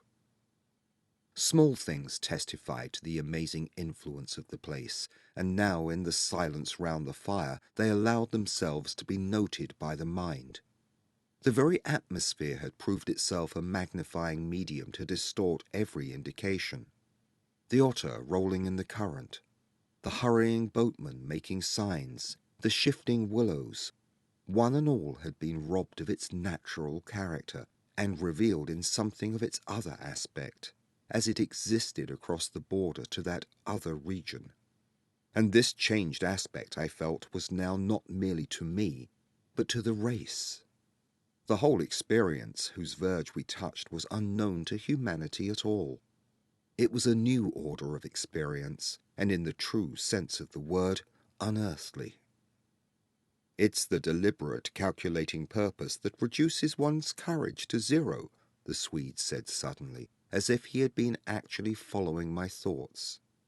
Otherwise imagination might not count for much, but the paddle, the canoe, the lessening food— "Haven't I explained all that once?" I interrupted viciously. "You have," he answered dryly. "You have indeed." He made other remarks too, as usual, about what he called the plain determination to provide a victim.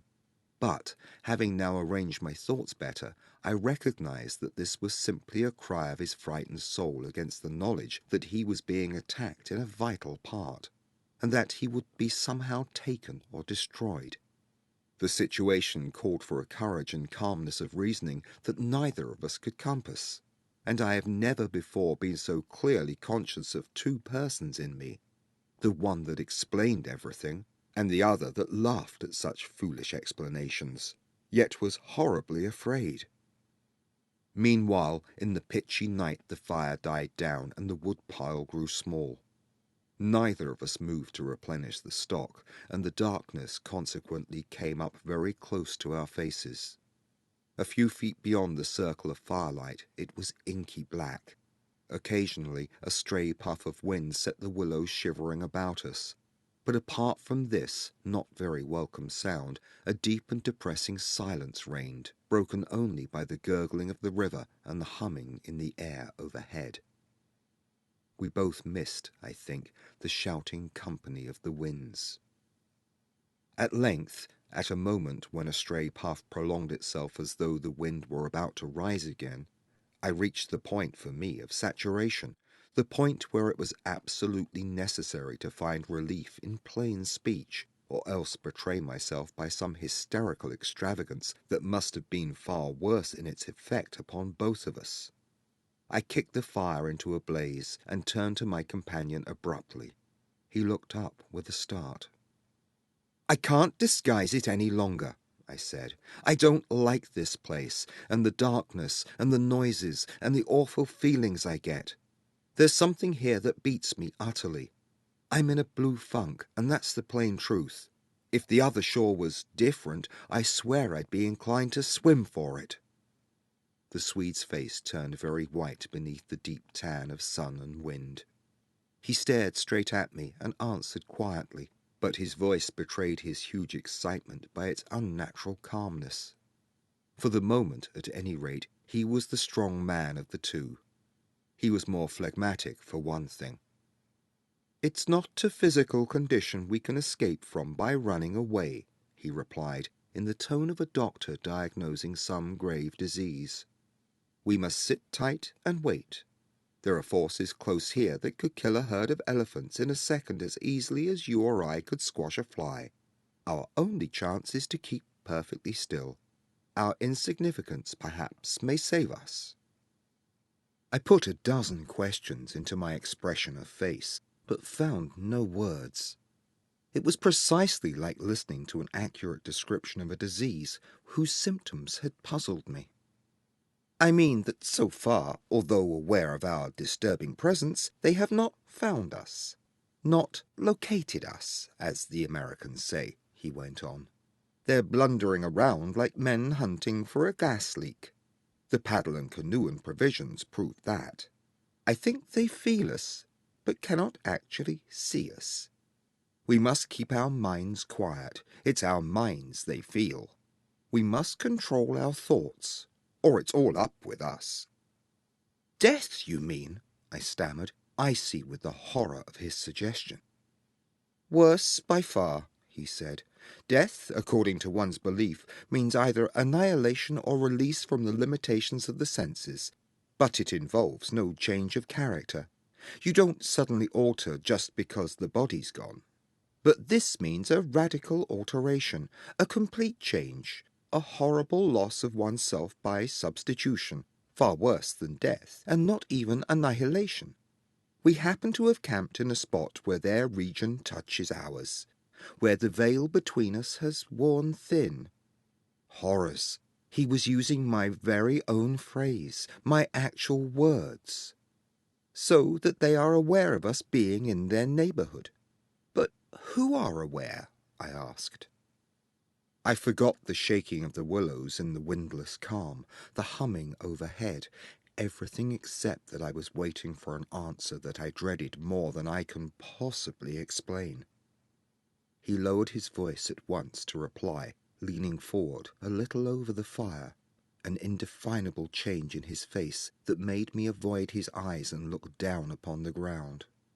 "All my life," he said, "I have been strangely, vividly conscious of another region, not far removed from our own world in one sense, yet wholly different in kind, where great things go on unceasingly, where immense and terrible personalities hurry by, intent on vast purposes compared to which earthly affairs, the rise and fall of nations, the destinies of empires, the fate of armies and continents, are all as dust in the balance.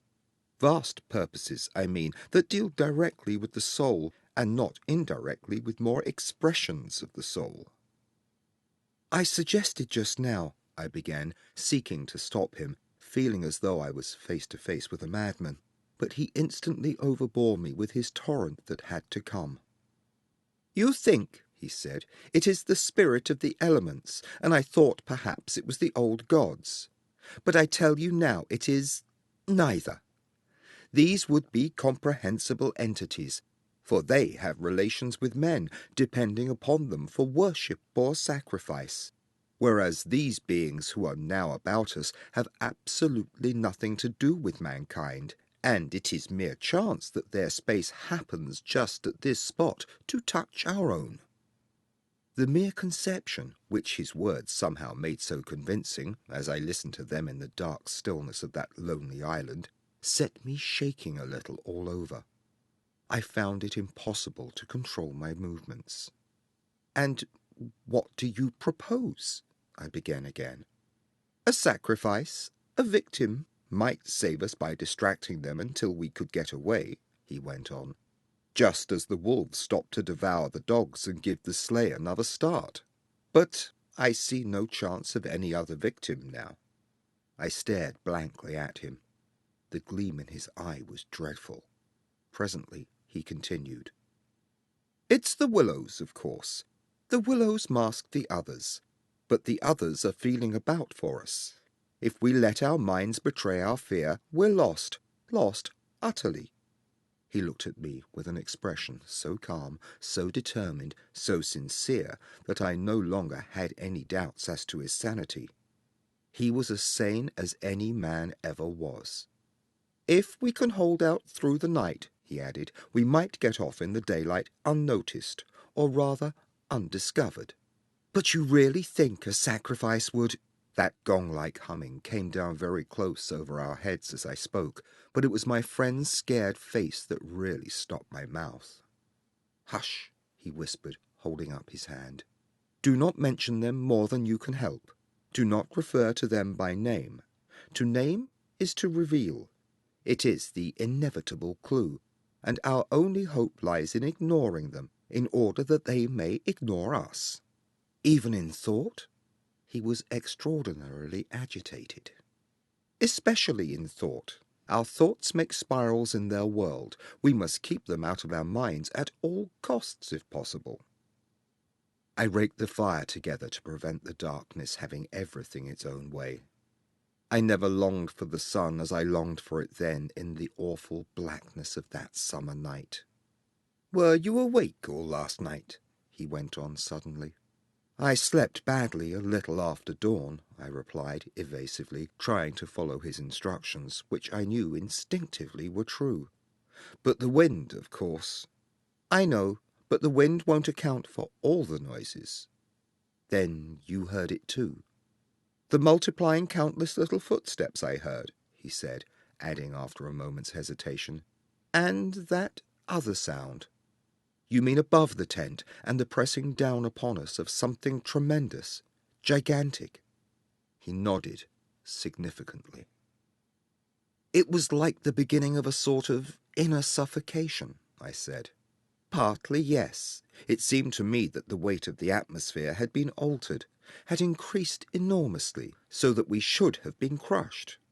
And that," I went on, determined to have it all out, pointing upwards where the gong-like note hummed ceaselessly, rising and falling like the wind. "What do you make of that?" "It's their sound," he whispered gravely. "It's the sound of their world, the humming in their region. The division here is so thin that it leaks through somehow. But if you listen carefully, you'll find it's not above so much as around us. It's in the willows. It's the willows themselves humming, because here the willows have been made symbols of the forces that are against us." I could not follow exactly what he meant by this, yet the thought and idea in my mind were beyond question the thought and idea in his. I realized what he realized, only with less power of analysis than his. It was on the tip of my tongue to tell him at last about my hallucination of the ascending figures and the moving bushes, when he suddenly thrust his face close into mine across the firelight and began to speak in a very earnest whisper. He amazed me by his calmness and pluck. his apparent control of the situation. This man I had for years deemed unimaginative, stolid. "Now listen," he said. "The only thing for us to do is to go on as though nothing has happened. Follow our usual habits, go to bed, and so forth. Pretend we feel nothing and notice nothing. It is a question wholly of the mind, and the less we think about them, the better our chance of escape. Above all, don't think, for what you think happens." "All right," I managed to reply, simply breathless with his words and the strangeness of it all. "All right, I'll try. But tell me one more thing first.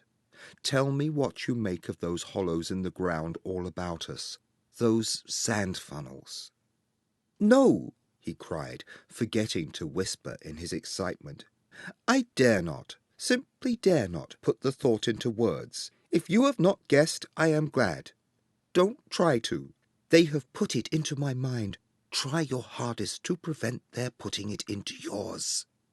He sank his voice again to a whisper before he finished, and I did not press him to explain. There was already just about as much horror in me as I could hold. The conversation came to an end, and we smoked our pipes busily in silence. Then something happened. Something unimportant, apparently, as the way is when the nerves are in a very great state of tension, and this small thing, for a brief space, gave me an entirely different point of view. I chanced to look down at my sand shoe, the sort we used for the canoe, and something to do with the hole at the toe suddenly recalled me to the London shop where I had bought them, the difficulty the man had in fitting me, and other details of the uninteresting but practical operation. At once, in its train, followed a wholesome view of the modern sceptical world I was accustomed to move in at home. I thought of roast beef and ale, motor cars, policemen, brass bands, and a dozen other things that proclaimed the soul of ordinariness or utility. The effect was immediate and astonishing, even to myself. Psychologically, I suppose, it was simply a sudden and violent reaction after the strain of living in an atmosphere of things that to the normal consciousness must seem impossible and incredible. But, whatever the cause, it momentarily lifted the spell from my heart and left me, for the short space of a minute, feeling free and utterly unafraid. I looked up at my friend opposite. "You damned old pagan!" I cried, laughing aloud in his face. "You imaginative idiot! You superstitious idolater! You—" I stopped in the middle, seized anew by the old horror. I tried to smother the sound of my voice as something sacrilegious. The Swede, of course, heard it too, the strange cry overhead in the darkness, and that sudden drop in the air as though something had come nearer. He had turned ashen white under the tan. He stood bolt upright in front of the fire, stiff as a rod, staring at me. "After that," he said in a sort of helpless, frantic way, "we must go. We can't stay now. We must strike camp this very instant and go on, down the river." He was talking, I saw, quite wildly, his words dictated by abject terror, the terror he had resisted so long, but which had caught him at last. "In the dark!"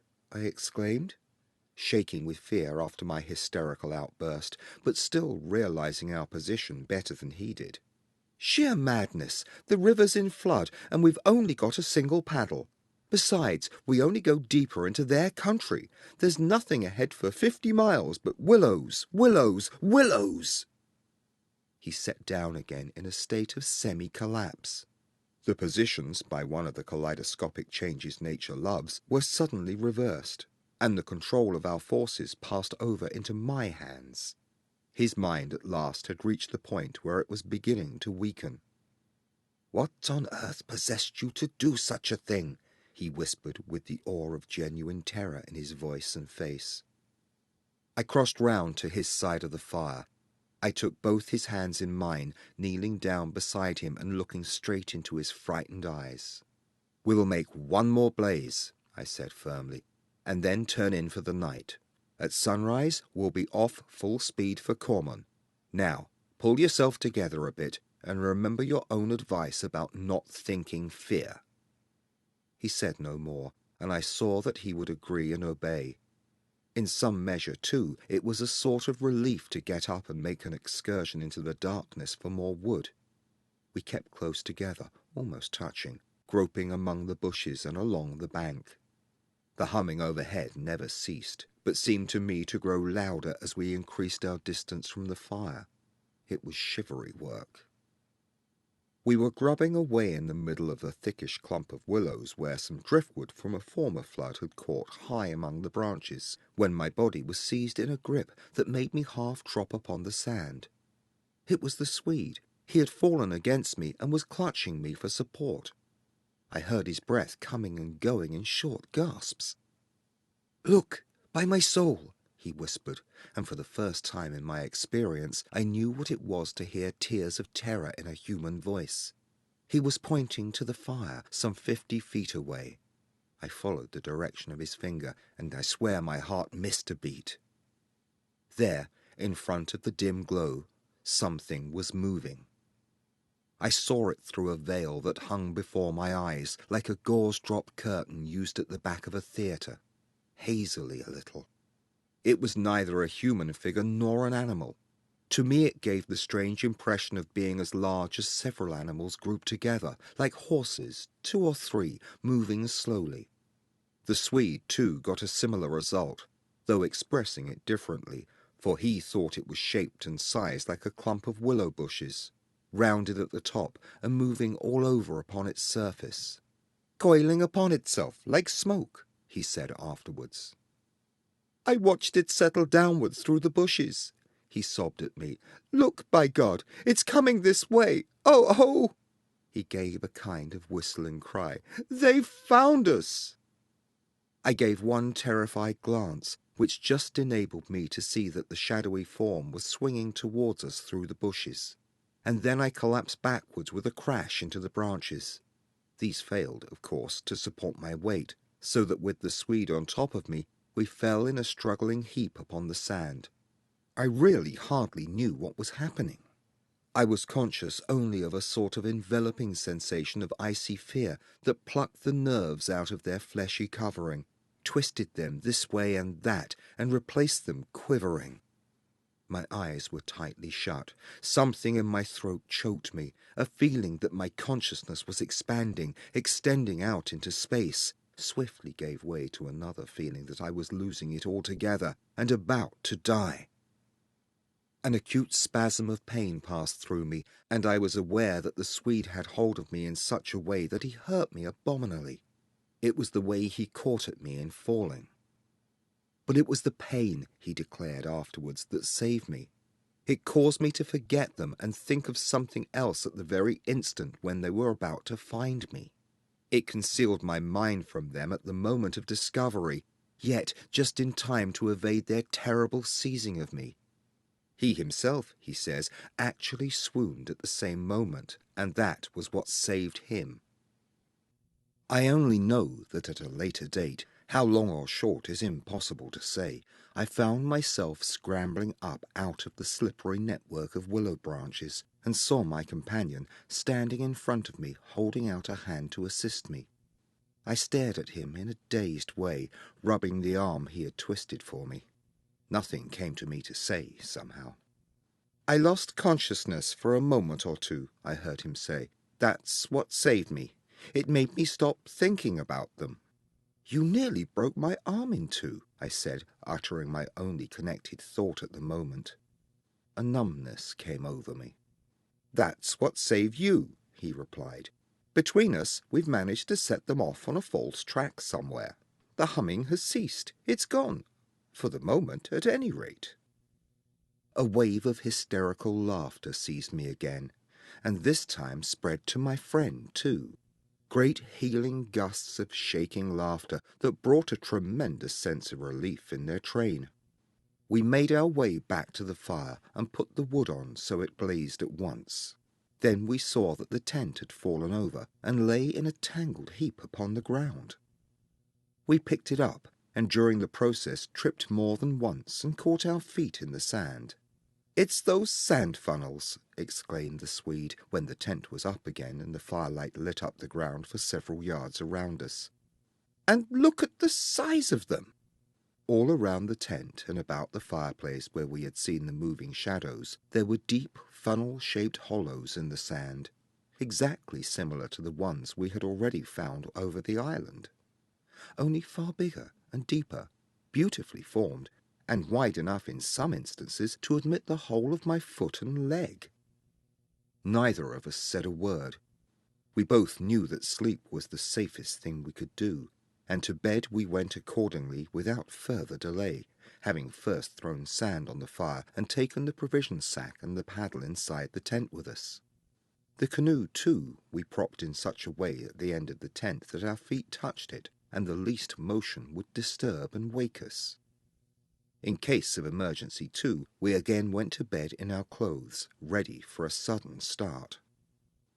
It was my firm intention to lie awake all night and watch, but the exhaustion of nerves and body decreed otherwise, and sleep, after a while, came over me with a welcome blanket of oblivion. The fact that my companion also slept quickened its approach. At first he fidgeted and constantly sat up, asking me if I heard this or heard that. He tossed about on his cork mattress and said the tent was moving and the river had risen over the point of the island. But each time I went out to look, I returned with the report that all was well, and finally he grew calmer and lay still. Then, at length, his breathing became regular, and I heard unmistakable sounds of snoring, the first and only time in my life when snoring had been a welcome and calming influence. This, I remember, was the last thought in my mind before dozing off. A difficulty in breathing woke me, and I found the blanket over my face. But something else beside the blanket was pressing upon me, and my first thought was that my companion had rolled off his mattress onto my own in his sleep. I called to him and sat up, and at the same moment it came to me that the tent was surrounded. The sound of multitudinous soft patterings was again audible outside, filling the night with horror. I called again to him, louder than before. He did not answer, but I missed the sound of his snoring, and also noticed that the flap of the tent was down. This was the unpardonable sin. I crawled out in the darkness to hook it back securely, and it was then, for the first time, I realized positively that the Swede was not here. He had gone. I dashed out in a mad run, seized by a dreadful agitation, and the moment I was out, I plunged into a sort of torrent of humming that surrounded me completely and came out of every quarter of the heavens at once. It was that same familiar humming, gone mad. A swarm of great invisible bees might have been about me in the air. The sound seemed to thicken the very atmosphere, and I felt that my lungs worked with difficulty. But my friend was in danger, and I could not hesitate. The dawn was just about to break, and a faint whitish light spread upward over the clouds from a thin strip of clear horizon. No wind stirred. I could just make out the bushes and river beyond, and the pale sandy patches. In my excitement, I ran frantically to and fro about the island, calling him by name, shouting at the top of my voice the first words that came into my head. But the willows smothered my voice, and the humming muffled it, so that the sound only travelled a few feet round me. I plunged among the bushes, tripping headlong, tumbling over roots and scraping my face as I tore this way and that among the preventing branches. Then, quite unexpectedly, I came out upon the island's point and saw a dark figure outlined between the water and the sky. It was the Swede, and already he had one foot in the river. A moment more, and he would have taken the plunge. I threw myself upon him, flinging my arms about his waist and dragging him shoreward with all my strength.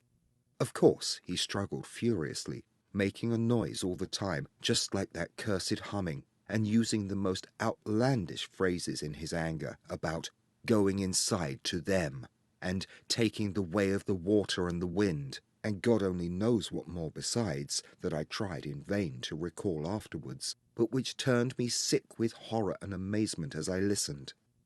But in the end, I managed to get him into the comparative safety of the tent and flung him breathless and cursing upon the mattress, where I held him until the fit had passed. I think the suddenness with which it all went and he grew calm, coinciding as it did with the equally abrupt cessation of the humming and pattering outside, I think this was almost the strangest part of the whole business, perhaps.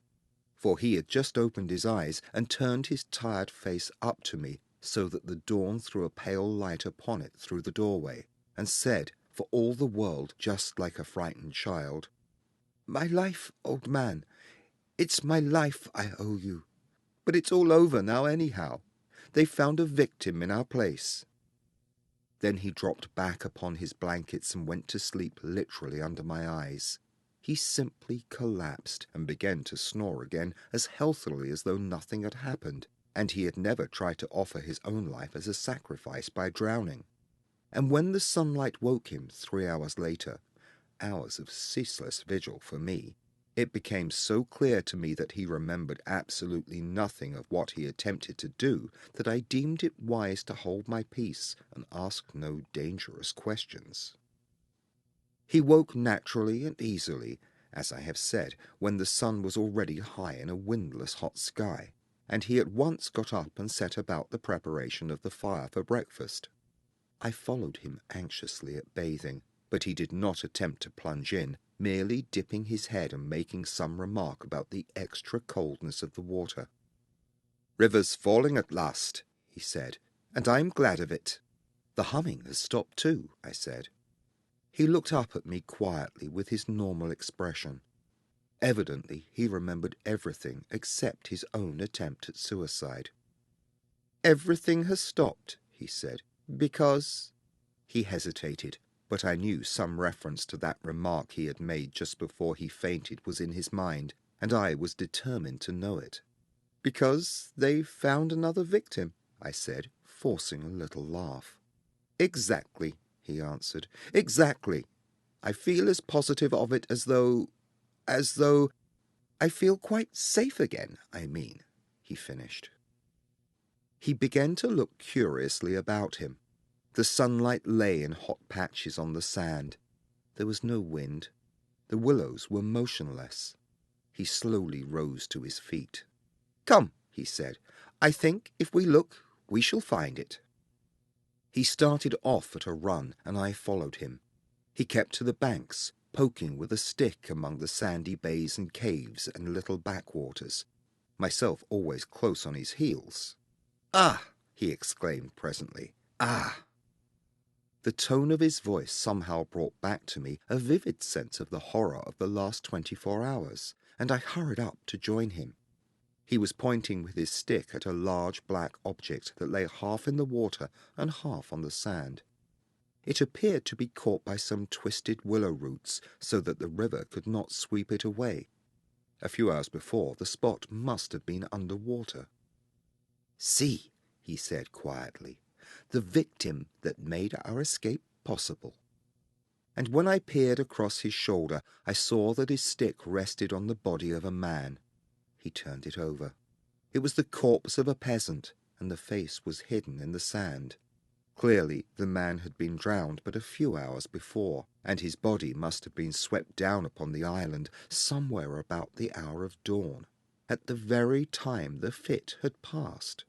"We must give it a decent burial, you know." "I suppose so," I replied. I shuddered a little in spite of myself, for there was something about the appearance of that poor drowned man that turned me cold. The Swede glanced up sharply at me, an undecipherable expression on his face, and began clambering down the bank. I followed him more leisurely. The current, I noticed, had torn away much of the clothing from the body, so that the neck and part of the chest lay bare. Halfway down the bank, my companion suddenly stopped and held up his hand in warning, but either my foot slipped or I had gained too much momentum to bring myself quickly to a halt, for I bumped into him and sent him forward with a sort of leap to save himself. We tumbled together onto the hard sand so that our feet splashed into the water, and, before anything could be done, we had collided a little heavily against the corpse. The Swede uttered a sharp cry, and I sprang back as if I had been shot. At the moment we touched the body, there rose from its surface the loud sound of humming, the sound of several hummings, which passed with a vast commotion as of winged things in the air about us, and disappeared upwards into the sky, growing fainter and fainter till they finally ceased in the distance. It was exactly as though we had disturbed some living, yet invisible creatures at work. My companion clutched me, and I think I clutched him, but before either of us had the time to properly recover from the unexpected shock, we saw that a movement of the current was turning the corpse round so that it became released from the grip of the willow roots. A moment later it had turned completely over, the dead face uppermost, staring at the sky. It lay on the edge of the main stream. In another moment it would be swept away. The Swede started to save it, shouting again something I did not catch about a proper burial, and then abruptly dropped upon his knees on the sand and covered his eyes with his hands. I was beside him in an instant. I saw what he had seen. For just as the body swung round to the current, the face and the exposed chest turned full towards us, and showed plainly how the skin and flesh were indented with small hollows, beautifully formed, and exactly similar in shape and kind to the sand funnels that we had found all over the island. "Their mark," I heard my companion mutter under his breath. "Their awful mark." And when I turned my eyes again from his ghastly face to the river, the current had done its work, and the body had been swept away into midstream, and was already beyond our reach, and almost out of sight, turning over and over on the waves like an otter.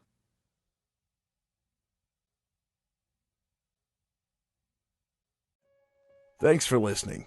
The story you've just heard in this channel are fan-funded. Visit chillingtalesfordarknights.com today to become a patron and help us bring radio theater back from the dead. Just click Support Us, choose an amount you're comfortable with, and become a part of our family today. Just $2 per month gets you immediate access to our patrons area. There, you'll find advanced new releases, our incredible archive of over 300 hours of productions, plus never-before-heard bonus material.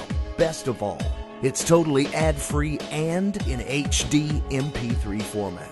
You get insider updates from our production team, the secret stash of streaming downloadable HD indie films, and you get to experience our patrons-only one-on-one live events, putting you up close and personal with your favorite performers, unscripted and unrehearsed. All of this and more is yours today, and all you have to do is choose your level of support.